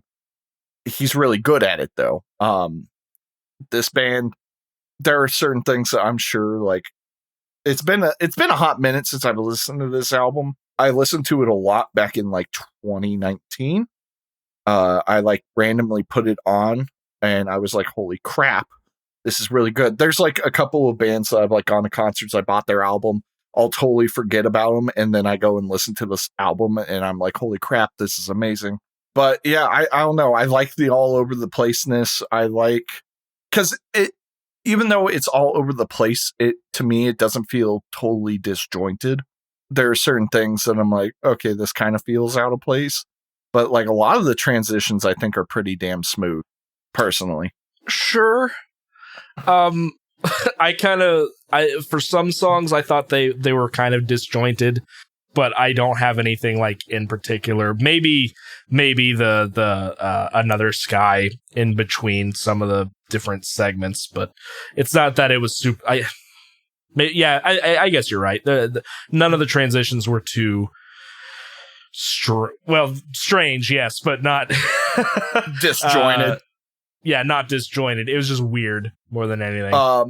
I absolutely love that like choir part in totality that just comes out of freaking nowhere, and then all of a sudden you get this nice violin piano solo just a little bit later, and slowly the bass comes in and it just gets really metal all of a sudden.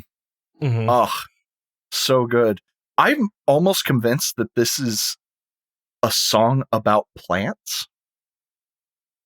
Like album about like plants, because the lyrical content, I keep reading things that makes it sound like plants.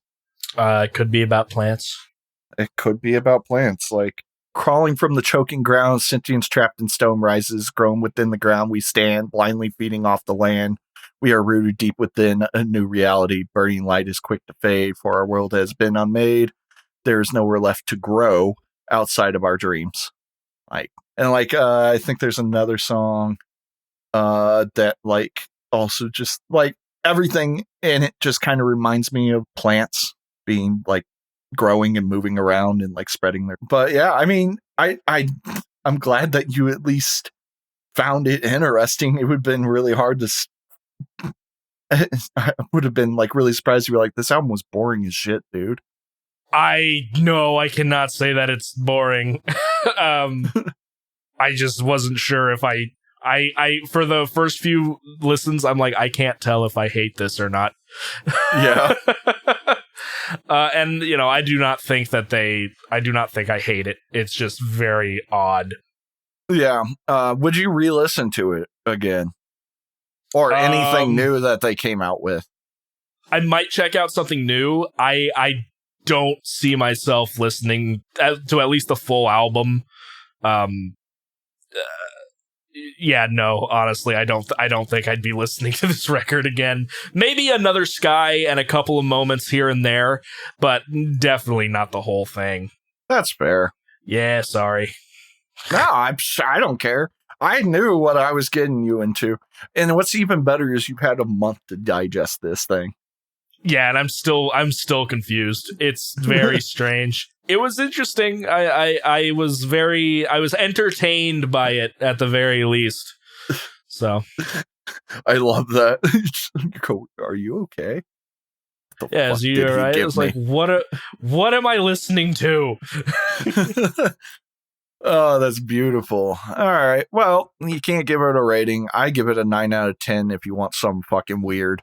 Well, if you want to be like that odd and specific, sure. It's if you want something weird, yeah, 10 out of 10. But as a normal listening experience, I don't know.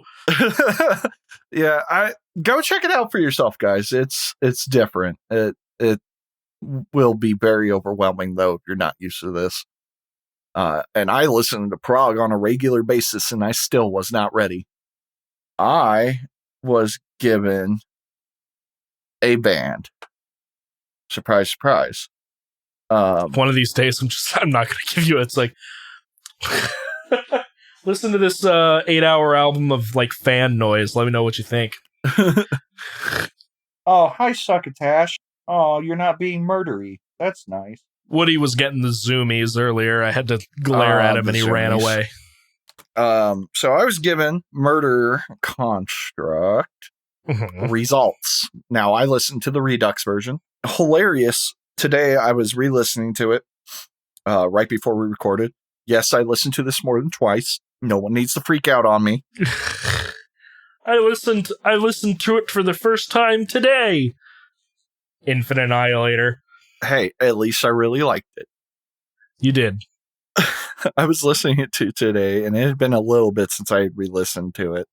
And I was going, wow, did Travis Ryan guest star on this? This is cool.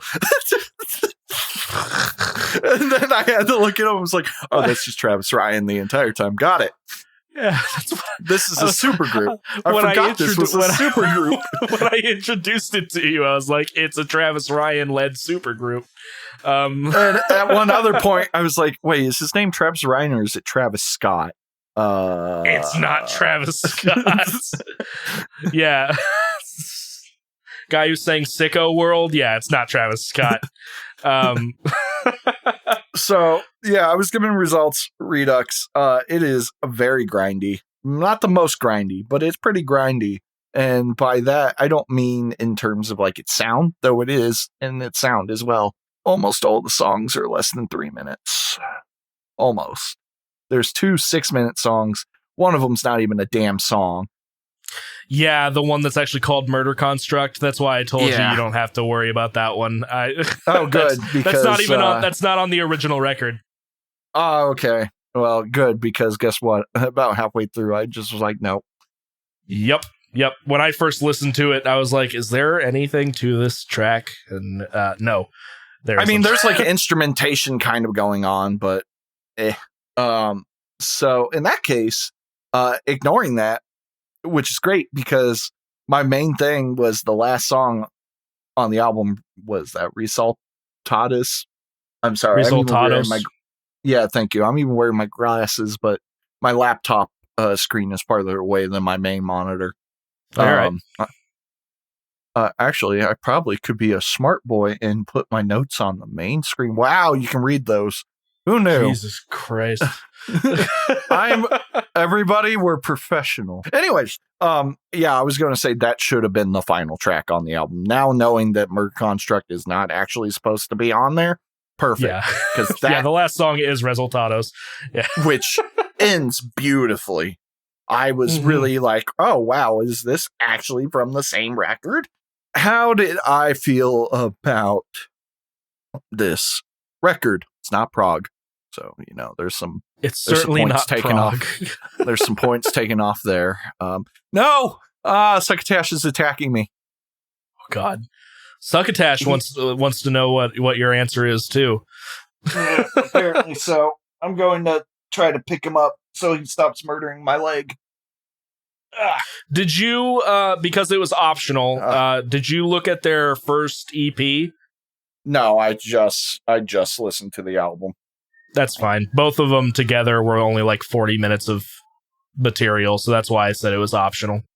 Right. I enjoyed it, honestly. I did enjoy this record.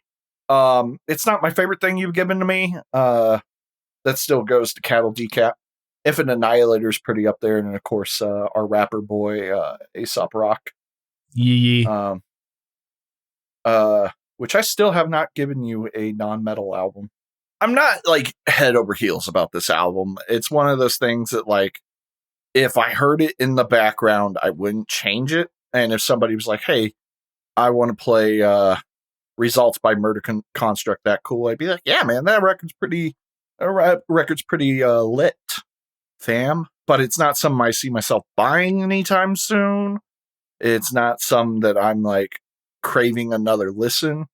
Except for Resultados, I really enjoyed that. It's weird because that's from beginning to end, I really enjoyed that. I like it. I feel like that song's very repetitive, at least when it comes to the lyrics. See, and I'm not paying attention to the lyrics. Gotcha. Anything with Travis Ryan, that's kind of what I'm focusing in on most of the time. So it's always it repeats the pinches humanos, pinches bobago, it's all in Spanish, of course, as well. So, but they repeat that segment a good number of times in the middle before it moves on. Gotcha. Yeah, I always just assume anything that Travis Ryan says is like murder people, people suck, eat people. That's not really what this band is about. Look, man, I just you can look at lyrics, right? I mean, to be fair, I haven't looked at lyrics on the last few records either. So, I mean, you didn't know Dissona was about plants, man. Like, I thought it was about Camelot, so it's fine. And I mean, I definitely know you didn't look up Ulcerate lyrics. Nope, not in the slightest. I was not compelled.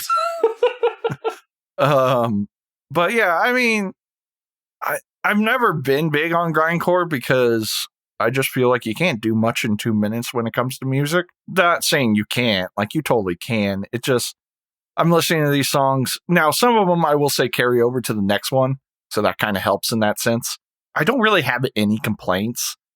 grindcore is not my thing. It never has been. In terms of grindcore, this is definitely feels like digest grindcore, if that makes sense. Like, it's digestible. It doesn't feel like... Oh, well, it's because of that, like, it is death grind. It's not quite... It's like, that's why I described it as it's closer to the grindier side of death grind than Cattle's, which is a bit more on the death metal side.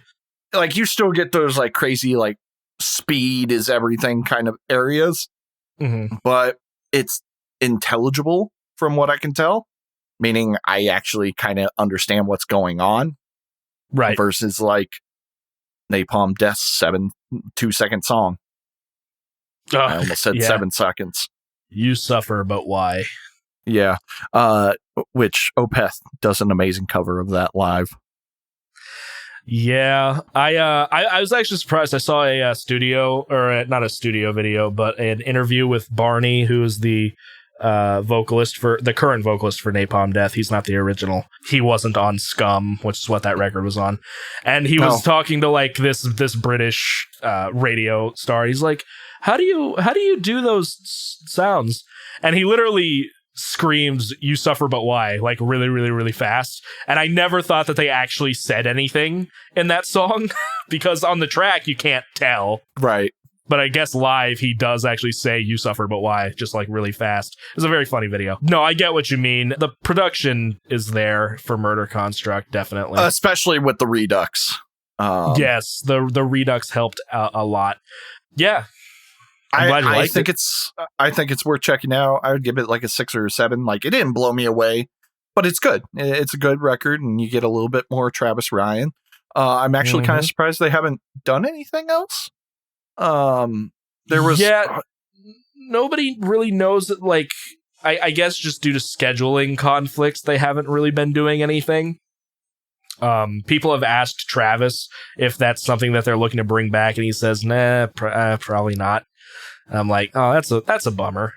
I was surprised to actually see some ex-Intronaut people in there. I wasn't expecting that. I don't know Intronaut that well, but they're interesting. They're a progressive metal band if you don't know them. Gotcha. I keep meaning to pick up an Intronaut record, but then I don't. And there's no reason I don't. Like, there's no reason that I don't do it. It's just like, I'm like, oh yeah, there's that Intronaut record. Maybe someday. Yeah. It's not because I don't like what I have heard or anything like that. It's just, I'm like, yeah, there's that thing. It's not like when I heard Ulcerate, where I was like, oh shit, that hits different. I'm going to pick that up. Or same with Bell Witch or Sluggage, where like I immediately just fell in love first time I heard it. Also, I didn't know Exhumed members were in there as well. Right. Yeah, it's cool. It's an interesting super group. The whole having two like super proggy people in there throws me off. But I also don't know Intronaut that well. Travis sounds great on it. It's Travis. Yeah, it has some of my favorite moments, like in Gold Digger,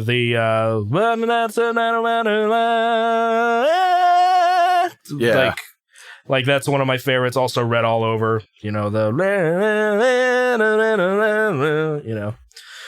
it's really cool. And if you guys don't like this record, like you listen to it, don't worry. You're only going to waste like 20 minutes of your life.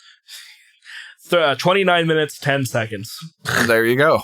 Half an hour. You've watched shittier episodes of Friends for that long.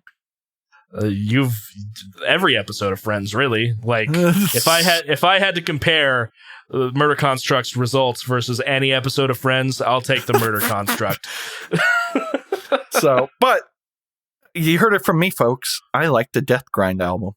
Ooh. I mean, you liked Cattle, so it's not that big of a stretch. Fair. Would you listen to their 10-minute EP? No, probably not. Maybe. Why not? That was an evolution of character. Quit scratching my couch.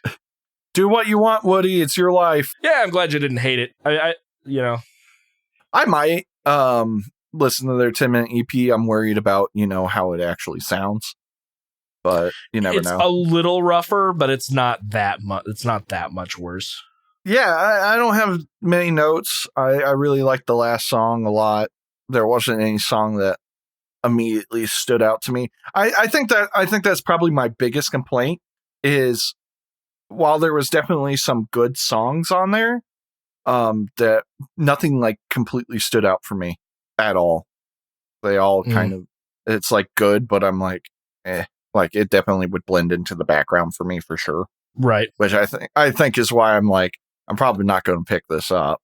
There are bands out there like that where I'm like, this has things I like in it, but it's not winning me over. There was like a mellow death band that I found when I was in high school, and I really listened to them. They're called Human Error, and I don't think they're a thing anymore. But after re-listening to them, I'm like, this just sounds like every mellow death band out there. There's nothing that's like winning me over. It's not like it's bad or anything. It's just I'm like, why would I listen to this when I can listen to In Flames or something along those lines?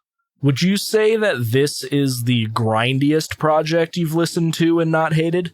And not hated? Yeah, I would probably say that much. I haven't explored grindcore all that much, to be fair.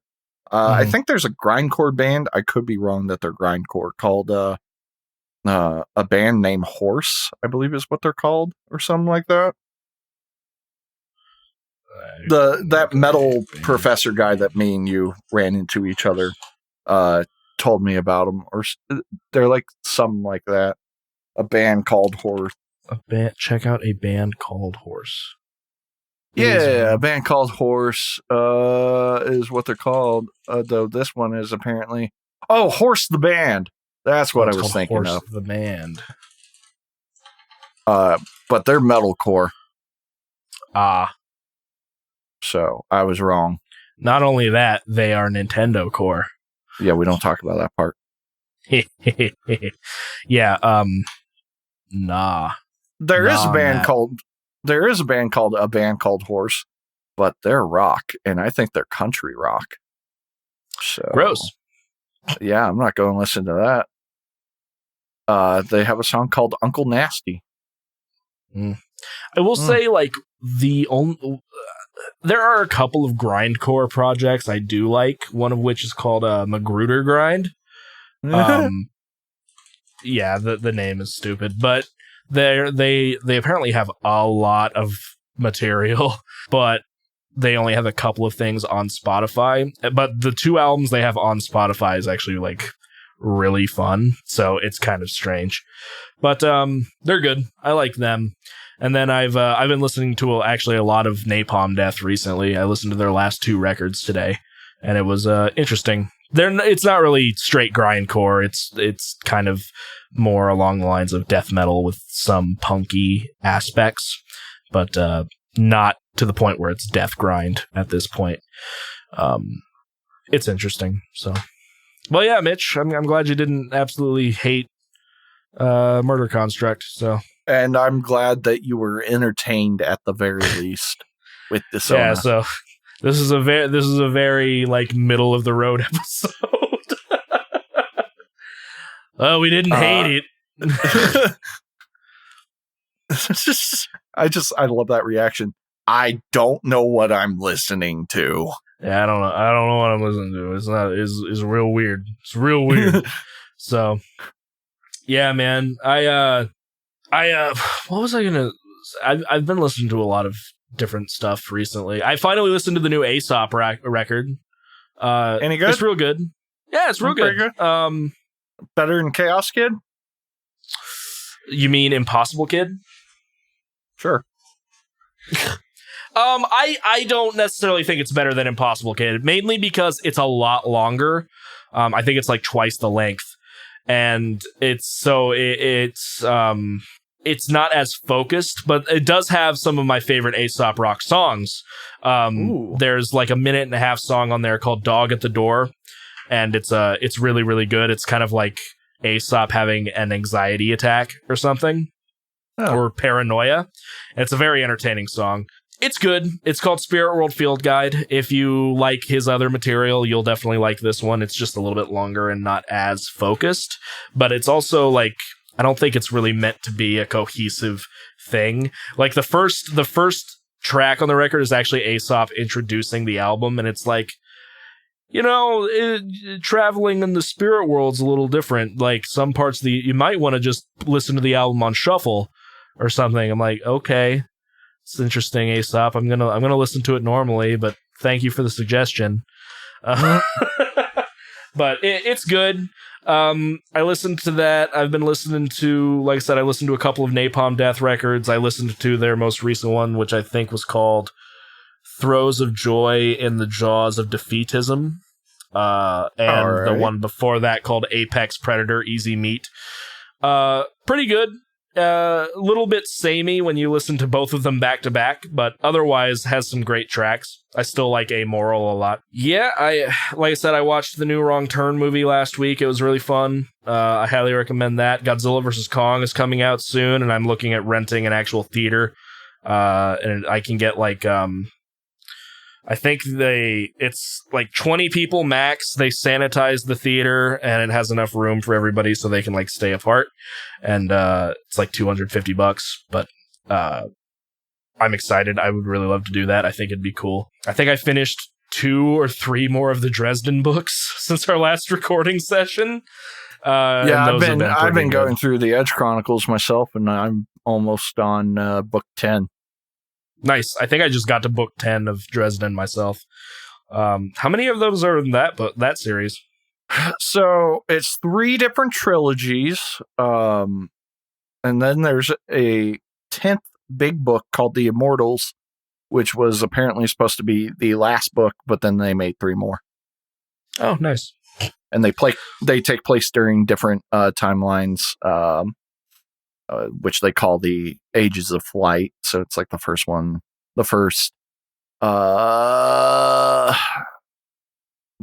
2 trilogies take place during the first Age of Flight. The second trilogy takes, or I guess the third, takes place during the second Age of Flight. And then the third book the Book of Mortals takes place during the third age. And I don't know where the last trilogy takes place. And those will mean nothing to anybody. But basically, the first Age of Flight was great, and then something really bad happened that made it so you couldn't fly anymore. And so they had to figure out a different way, and I guess in Immortals they figure out a new way that makes it so big ships can fly. Cool. Gotcha. They're really good books. I would do them no justice in describing them. I absolutely love them. I hate that they get rated as children's books, or young kid books, because my God, they are gruesome as all hell. Constantly talking about like these bird creatures that like to rip open people's guts and eat them while they're still alive. Like, right. Jesus, what the hell? And sometimes that's illustrated. So, good old kids book for kids. But yeah, it's a good book series. I constantly recommend the Edge Chronicles to people. If you want some fantasy without really any magic involved, it's just a fantasy world. And I found out the human creatures are basically, because they're not humans, because they got pointy ears, are basically just an amalgamation of the different races, basically being like, whoa, I like this guy, and he's a different race. So yeah. Anyways, good book series overall. Yeah, and I know you love Dresden, so yeah, it's really good. I was actually considering, because you can get the books super cheap on Amazon. I was actually considering like buying a couple copies of the first book and giving one to you and my dad. Just because I know you'd like to read at work at the moment. So right. I think you can literally get the first book for like $1. Holy crap. Yeah, I mean, I would totally take the books. So I'd totally take them. I still say that the audiobook is the best way to do it, but I know that's not conducive for everybody. So yeah, I'm not big on audiobooks. Not that there's anything wrong with them. It's just I'd rather listen to music. Yeah. Oh, but, Mitch. I completely forgot.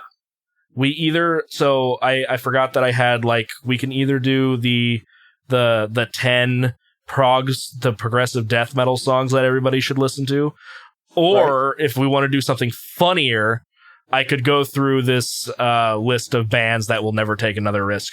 I think we should do both, just because I have read the 10 prog songs. I think we can get through that quick, and it'll just be a yes, I agree, no, I don't know this song, or no. I think we could do that fast and then get into the funnies. Sure. Yeah, we can do that. So, this is a Loudwire article. And of course, I've been wanting to start anytime I find a list going like, Mitchell, I found a list, which, can't do it now, but I'm going to start doing it in the future. This is a 10 progressive death metal songs all metalheads should know. I don't know half of these, so I'm a poser. Number 1, I've never even heard of this band. It's called Amorphous, with the song called The Bee. Yeah, Amorphous is pretty good. They're like a progressive melodic death metal band. I would expect any band on this list to be a progressive death metal band. But it's progressive melodic death metal. Add another adjective, daddy. Yes. I don't know why that's what I want. If it doesn't have at least 3 genre precursors, do I even want to listen to it? Fair enough, Number 2, I have heard of this band. The only thing I've ever listened to them. Excuse me, I didn't even say whether I agreed with that or not. Oh, I mean, okay. Do you know the song The Bee? Yes, actually, that's from their newest album, which I went and saw them do live up in Fort Wayne. Actually, there's a venue up in Fort Wayne that brought Omnium Gatherum, Moonspell, Dark Tranquility, and Amorphous too. So that was kind of interesting, and it was real good. It was real good.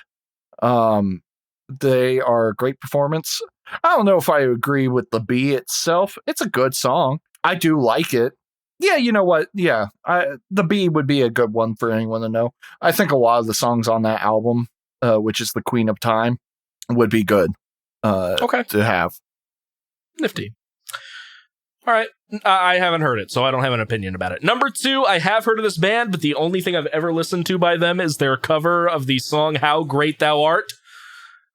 Because it's a Christian death metal band called Becoming the Archetype. I actually have heard really good things about them, though. With their song Requiem Aeternum. I think this is cheating, though, because it's technically 3 sequential songs from their record Celestial Completion. Is it cheating, though? It is prog. That's fair. I haven't heard it, though, so I don't have an opinion. I do not have an opinion either. This is one of the few bands on this list that I have not actually even checked out, nor listened to anything. So can't say much about it. Their version of How Great Thou Art slaps, I can tell you that. There's that. Number 3, I know BT Bam, Between the Buried and Me, but I don't know if I've ever heard this song called The Proverbial Bellows. Which one is that from? Automata 2. Okay, what it's sounding like, except for a few exceptions, they're choosing the band's most recent album. Oh, is that the newest one from them? I'm pretty sure it is. Well, let's take a look. Let's go to Let's find out. Bam! I always like learning things, brother. Yeah, Automata 2 was 2019. Yeah. It's their 2018. Yeah. They released Automata 1 and 2 in 2018. Cool. I haven't heard it. I know I really need to get into BT Bam, but I just don't know where to start, to be honest.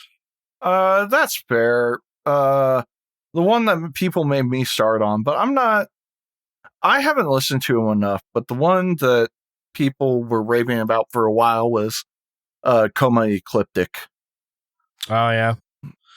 Number 4 on the 10 progressive death metal songs of all time. You'll appreciate this one. It's a Sumeria by Devin Townsend Project. Yes, I was really happy when I saw that. I was surprised they chose that one, but I'm happy about it. Yeah, I'm kind of surprised it's on there too, but I am happy as well. Wales. That's in case if anybody's confused. Anytime I say Wales, I'm probably just referring to Gojira, even if the name doesn't pop up. Yeah, and in this case, Sumeria has Joe Duplantier doing a good amount of vocals on it, but it also has Paul from Cynic on it as well. Indeed. Yeah. The next one is another one I've never heard of, Edge of Sanity, Crimson. So this one's important because the entirety of Crimson has Michael Ockerfeldt on it. Oh. It's also a singular song. Edge of Sanity was a project from a guy that you probably don't know called Dan Swano. And he did a lot of the mixing on some of the Opeth albums. He's also just a really popular engineer, but he also has his own bands like Edge of Sanity. He has currently Witherscape, but him and Michael were like really pretty good friends.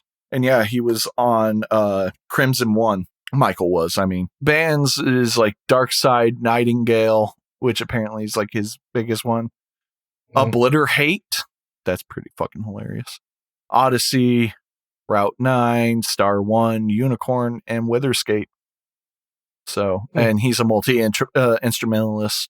So, yeah, he's pretty fucking cool. And that album is amazing, especially the last song, which, again, it's a single song record, but the last portion, I guess is what I mean, has a really interesting vocal thing that they did, and I might show it to you just to get you interested.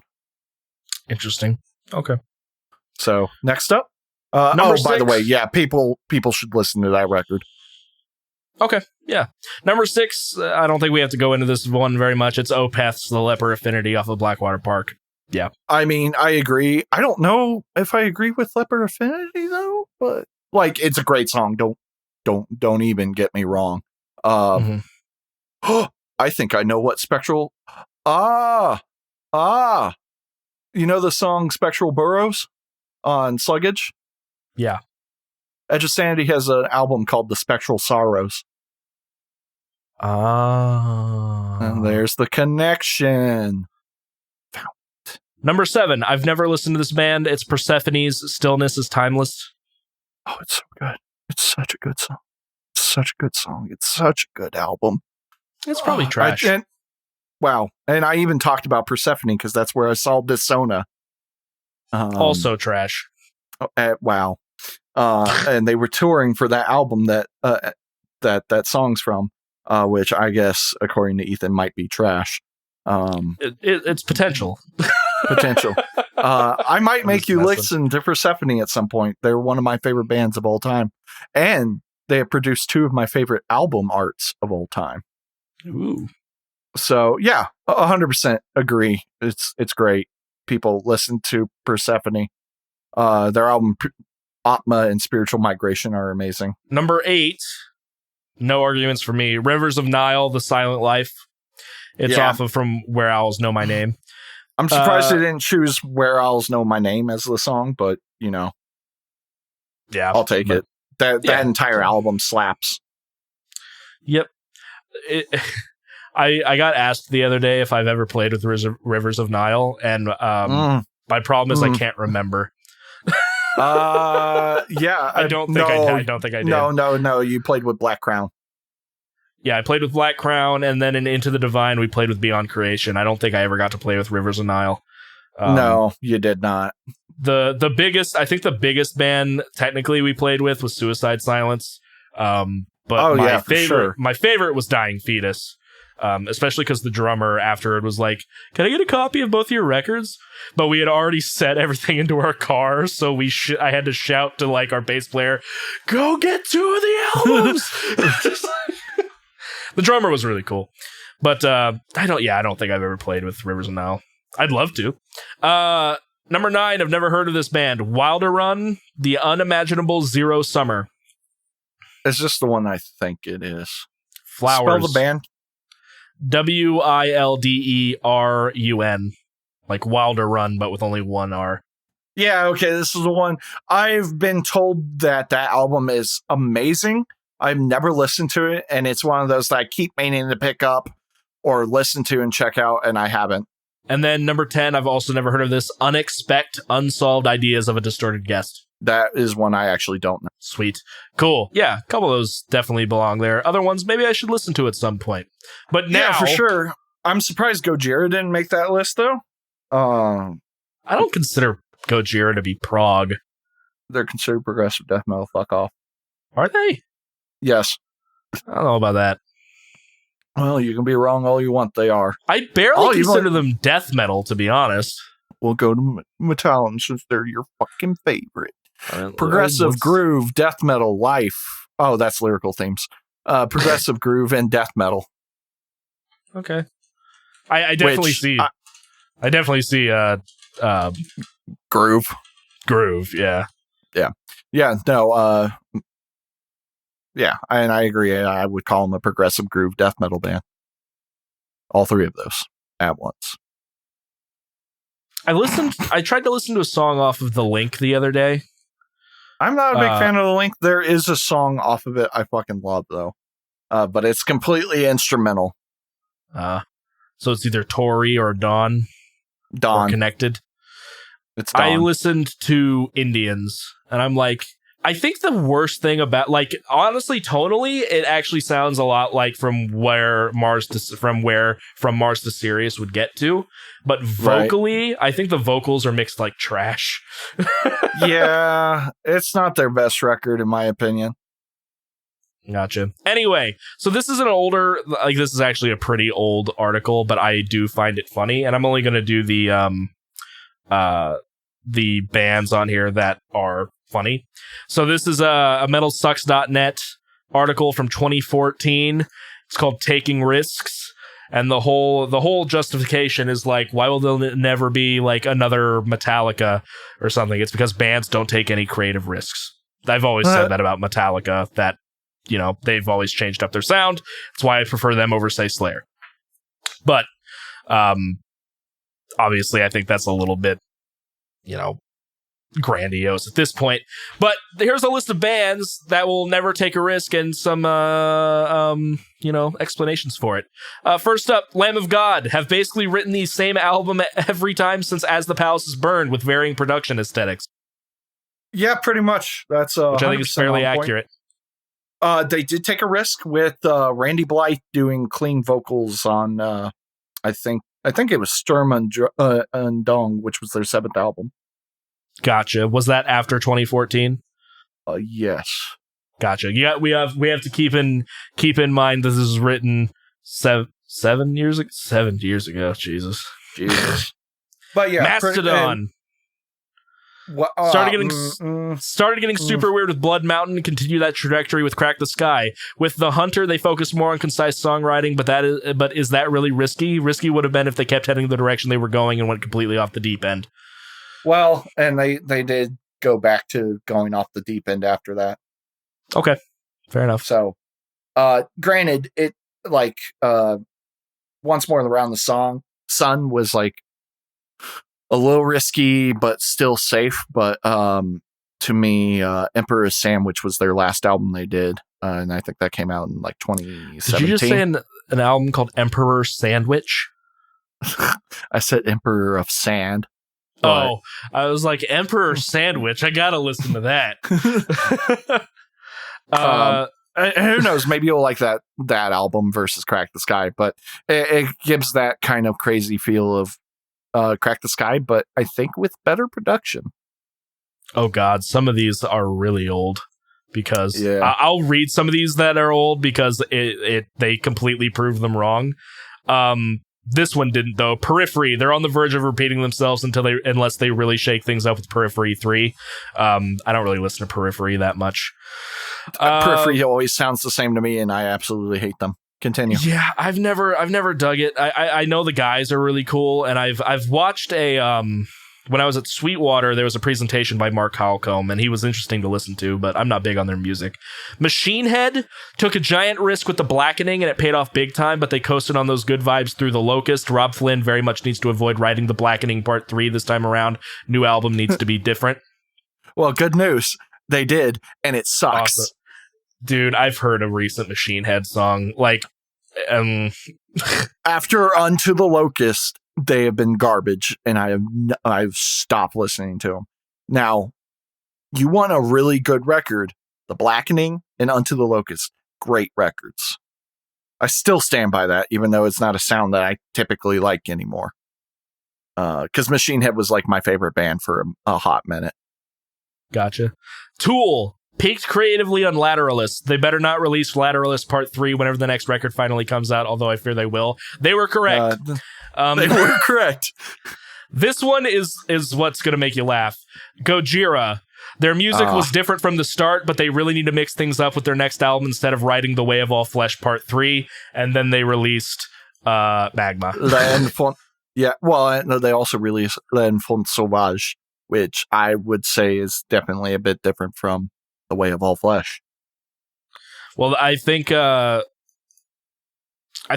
Sauvage was out because that's why they say Way of All Flesh Part 3. You're right, because 2014, L'Enfant Sauvage came out in like 2011. You're right. Whitechapel, wrong. They've experimented quite a bit. Yes, they have, especially their new record. Yeah, so I'm not even going to read that one. This is just funny. Avenged Sevenfold took a risk by morphing from an OC metalcore scene band into a GNR worshipping hard rock band. It seems to have paid off. I'll give them that. I'll give them that, but yeah. I don't know who that band is. What is it? Unearth and Shadows Fall. Okay, should I read these? Yeah, both of those bands are very much the same band. Shadows Fall took a risk by signing with a major, but didn't accompany that with enough of a musical shift for it to work. Unearth never took any risks. Should have let Ken Suzy steer the band into something completely weird and nuts. Yeah, that sounds about right. Trivium took a bit of a risk with Shogun, but seemed to have regressed since.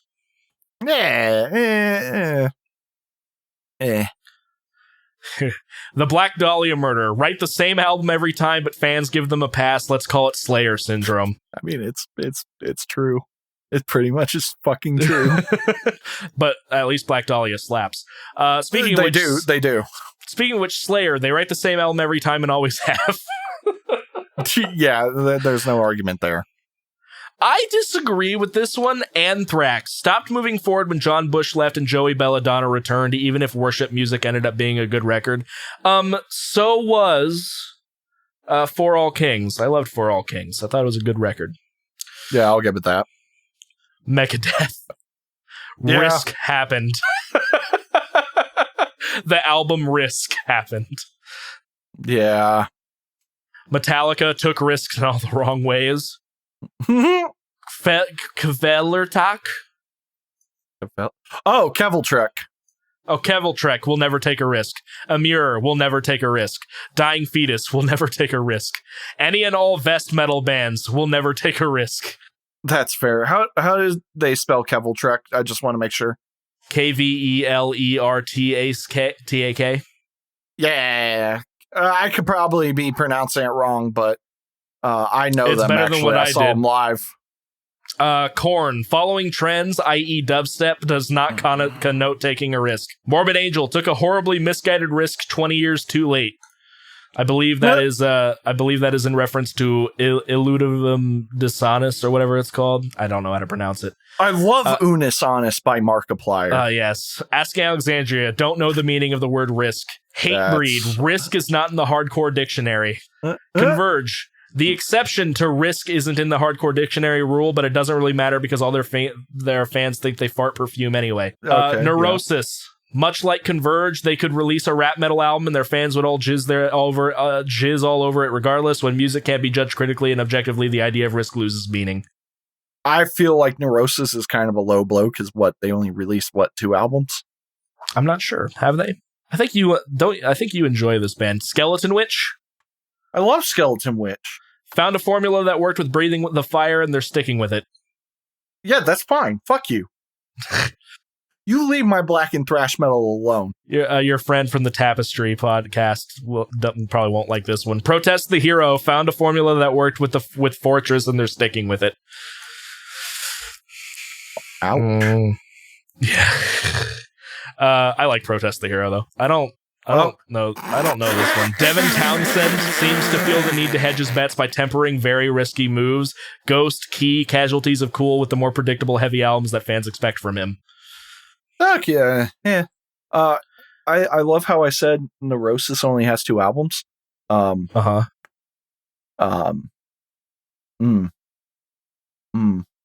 many albums do they have? 1, 2, 3, 4, 5, 6, 7, 8, 9, 10, 11. Jesus. What was I was confusing Neurosis with Necrophagus. Oh. Yeah, it's easy to mix those bands up. Well, they both start with N. Leave me alone, man. Cannibal Corpse. They have no freedom to take any risks. Fans would crucify them. Yeah, that's 100% accurate. Amon Amarth. See Cannibal Corpse. That is also fucking accurate. Baroness. Took a big risk with Yellow and Green. Let's see where it takes them. The jury is still out. I'm sure the jury has come back in, but I don't know.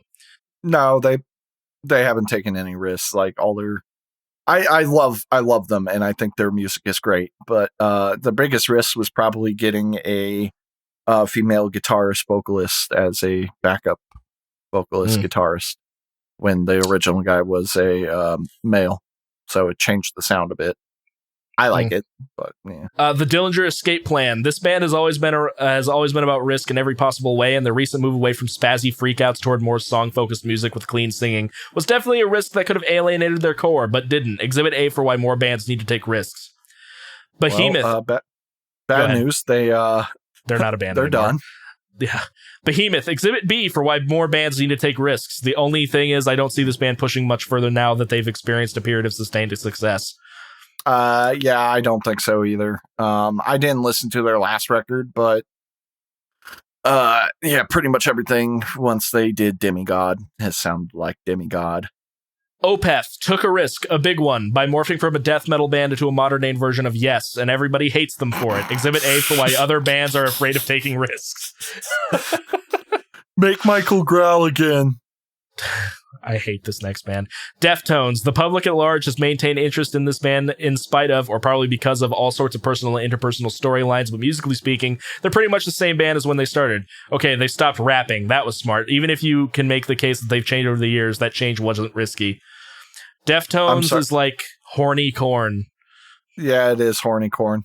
I mean, this is a little bit different because they've had time to morph, but Suicide Silence, riding a public wave of goodwill after the tragedy of Mitch Lucker's death. They're just going to deliver what fans expect a Suicide album to be, not going to take any risks. That's false. They definitely took a risk with their self-titled album, and everybody hated them for it. Yeah. The Faceless. Michael Keane's trajectory for The Faceless has been all about risk. No album has been the same as the one before it. Let's see where it goes in the future. I hated their last record so much. I did not like... Oh, you didn't like it? I did not like it. I didn't like the tone. I don't like his vocals. I didn't like it. Wait, whoa. What was the last record you listened to? Becoming the Ghost? Wow, you didn't like that? Oh. When you say you didn't like his vocals, was it the cleans or the growls? Yes. Do you like Abigail Williams? Kind of. Oh, well, the Growlies were the lead singer of Abigail. Gotcha. Well, they did something to him then, because it's garbage in that album. Wow. It was probably the fact that it didn't have 50 tons of reverb on it. That's true. There wasn't enough compression, man. Dude, no, I'm not even... hold on. I'm not even joking you. When I saw Abigail Williams live, Ken Sorceron was like at the mic, and they were doing like the sound check mixing, whatever you want to call it. And he looks at the sound guy. He's like, "Hey, can you put some reverb on this?" Guy was like, "Yeah." Puts a little bit, and he's like, "No, I need like probably the max on there. And the guy's just like, all right. He pushes it all the way up and he does like one growl and he's like, yeah, that's good. And it just like echoes for like 5 minutes. Exaggerating the 5 minutes part, but yeah, that's what you get with atmospheric black metal. Indeed. Yeah. BT Bam Alaska was a groundbreaking record, not just for them, but for the entire genre. But starting with Colors, they've basically written the same record every time, which is surprising for such a talented group of musicians. If new BT Bam sounded like Trioscapes, that would be a risk. Why does such risk have to be relegated to a side project status? It should be rewarded, not shunned. I don't know enough about BT Bam. I don't know enough about BT Bam, but I could see them sounding like Colors constantly. I don't know Colors that well, but I do know a lot of people love that album. Yeah. Dream Theater stopped pushing themselves after Scenes from a Memory. 100%, yeah. Slipknot, Volume 3, The Subliminal Verses, took things in a far more melodic, Stone Sour-esque direction. It had an acoustic ballad on it, a far cry from people equals, expletive. And it could have blown up in their faces, but they got bigger than ever. Then they made more or less the same album with All Hope Is Gone. Now risk would be if they took off their masks, but I don't see it happening. Yeah, they haven't taken a risk. Yeah. I'm not going to agree with this one. I'm not going to read the Children of Bodom one. Yeah. I mean, it's Alexi's ability to release the same album over and over again has reached comical status. I mean, I'm not gonna lie, all their albums do sound the same. Yeah. Five Finger Death Punch. This band's very foundation is built on taking the safe road. And that's the entire... I would love if they did an updated version of this. I feel like it would be very funny. It would, and they would have to take some things off. They would. Hey, Vince Neilstein. Or Neil Stein. It's the co-founder of MetalSucks. Hey, dude, do a new one. Do a new one. Come on. Yeah, do a new one. Do a new cool. one. I mean, that's all I got. Are you ready to get on with the next thing, or like get on with the? Yeah, man. I mean, we're only 3 hours in. Like, Jesus Christ. Probably yeah, should. I'm exhausted. Hey, yeah, we started recording earlier today. We did. So, well, Mitch, so we have to decide something. Yeah. This episode's going to go live a couple days after April Fool's Day. Oh, God. No, I was going to give you a legitimate song. I was going to give you a legitimate album. I'm not going to be trolly. Cool. I'll go first. So, prior to recording this album, I gave you an option if we wanted to go chaotic or weird. You chose chaotic. We're going to go the other way now. Have you ever listened to Primus? Don't want to. I hate Primus. I absolutely hate Primus. Go. Come on. Give it to me. Give it to me, I was Daddy. going to give you basically their most popular record, the Sailing the Seas of Cheese. Yeah, I'll listen to it. I've never listened to a full Primus record. Listen. What have you heard from Dying Primus? Fetus 2. Johnny's Race Car Driver, Mud. I've heard more than that, but the rest is kind of blanking on me. Gotcha. I mean, that's the album with Jerry Was a Race Car Driver on it.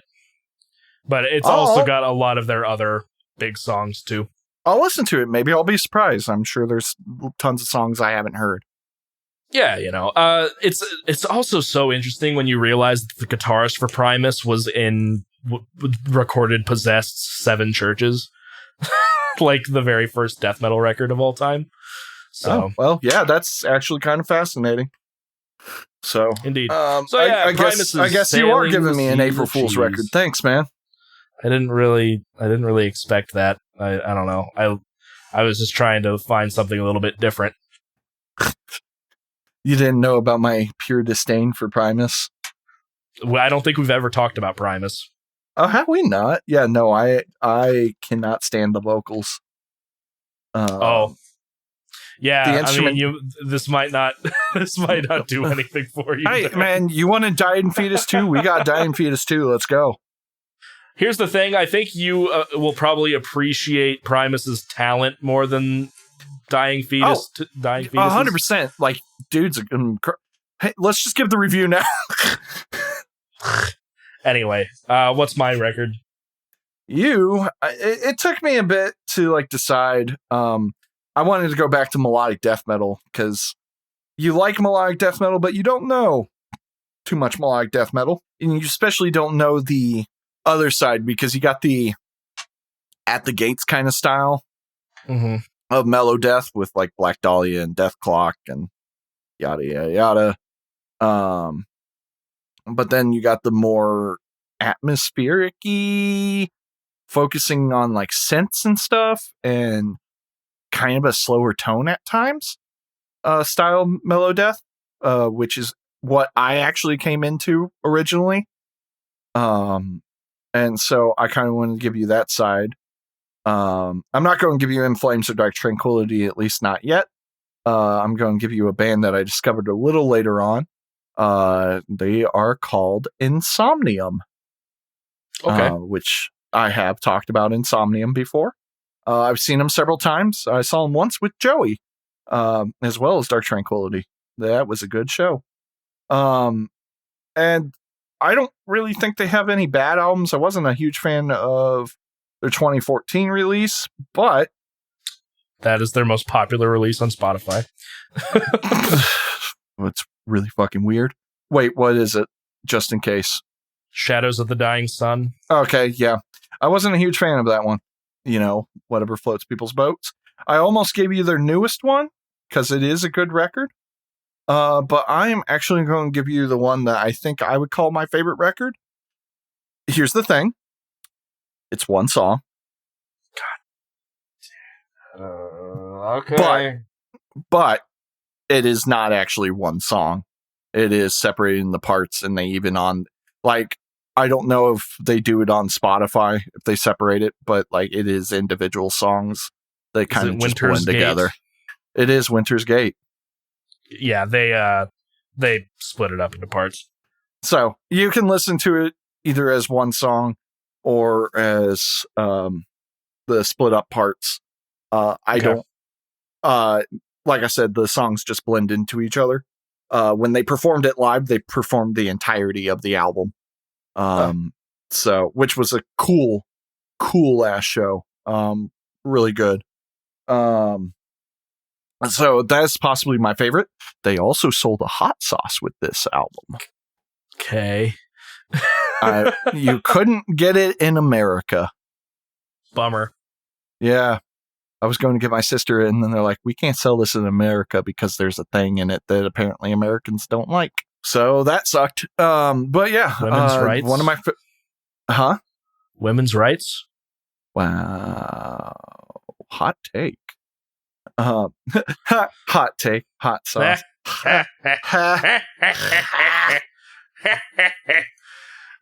I hate myself. Anyways, Winter's Gate. Yeah. Hopefully you enjoy it. It is definitely a lot less crazy than the last record that I made you listen to. I appreciate that. I don't think I will ever be able to find a chaotic record that isn't like just a fucking noise experiment that will top Dissona ever. Just, I don't think I can do that. I kind of want to try now. I kind of want to see if I can find a band that I like that's crazier than Dissona. All right. We should probably wrap it up. Yeah. So the song we're going to be leaving off on today is actually a band that's near and dear to my heart. They're my friends in Fleshbore, Indiana tech death conglomerate. Big, chuggy, techy boys. They're dropping a new song soon. Well, once this goes up, it will be dropping because I'm about to play it.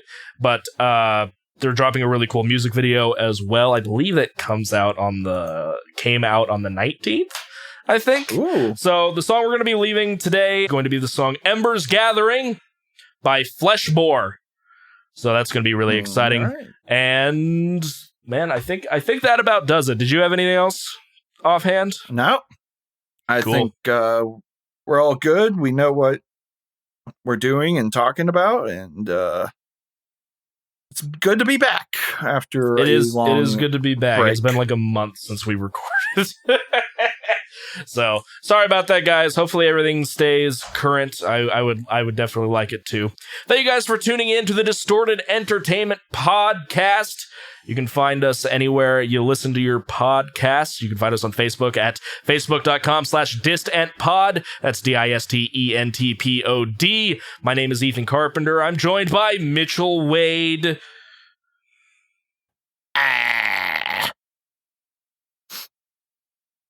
Goodbye, Are you gonna everybody. say it? Are you gonna? When you say I was gonna. You can find all of our social media and stuff in the show notes, and we will see you guys next time. Goodbye. Bye. I figured you were gonna.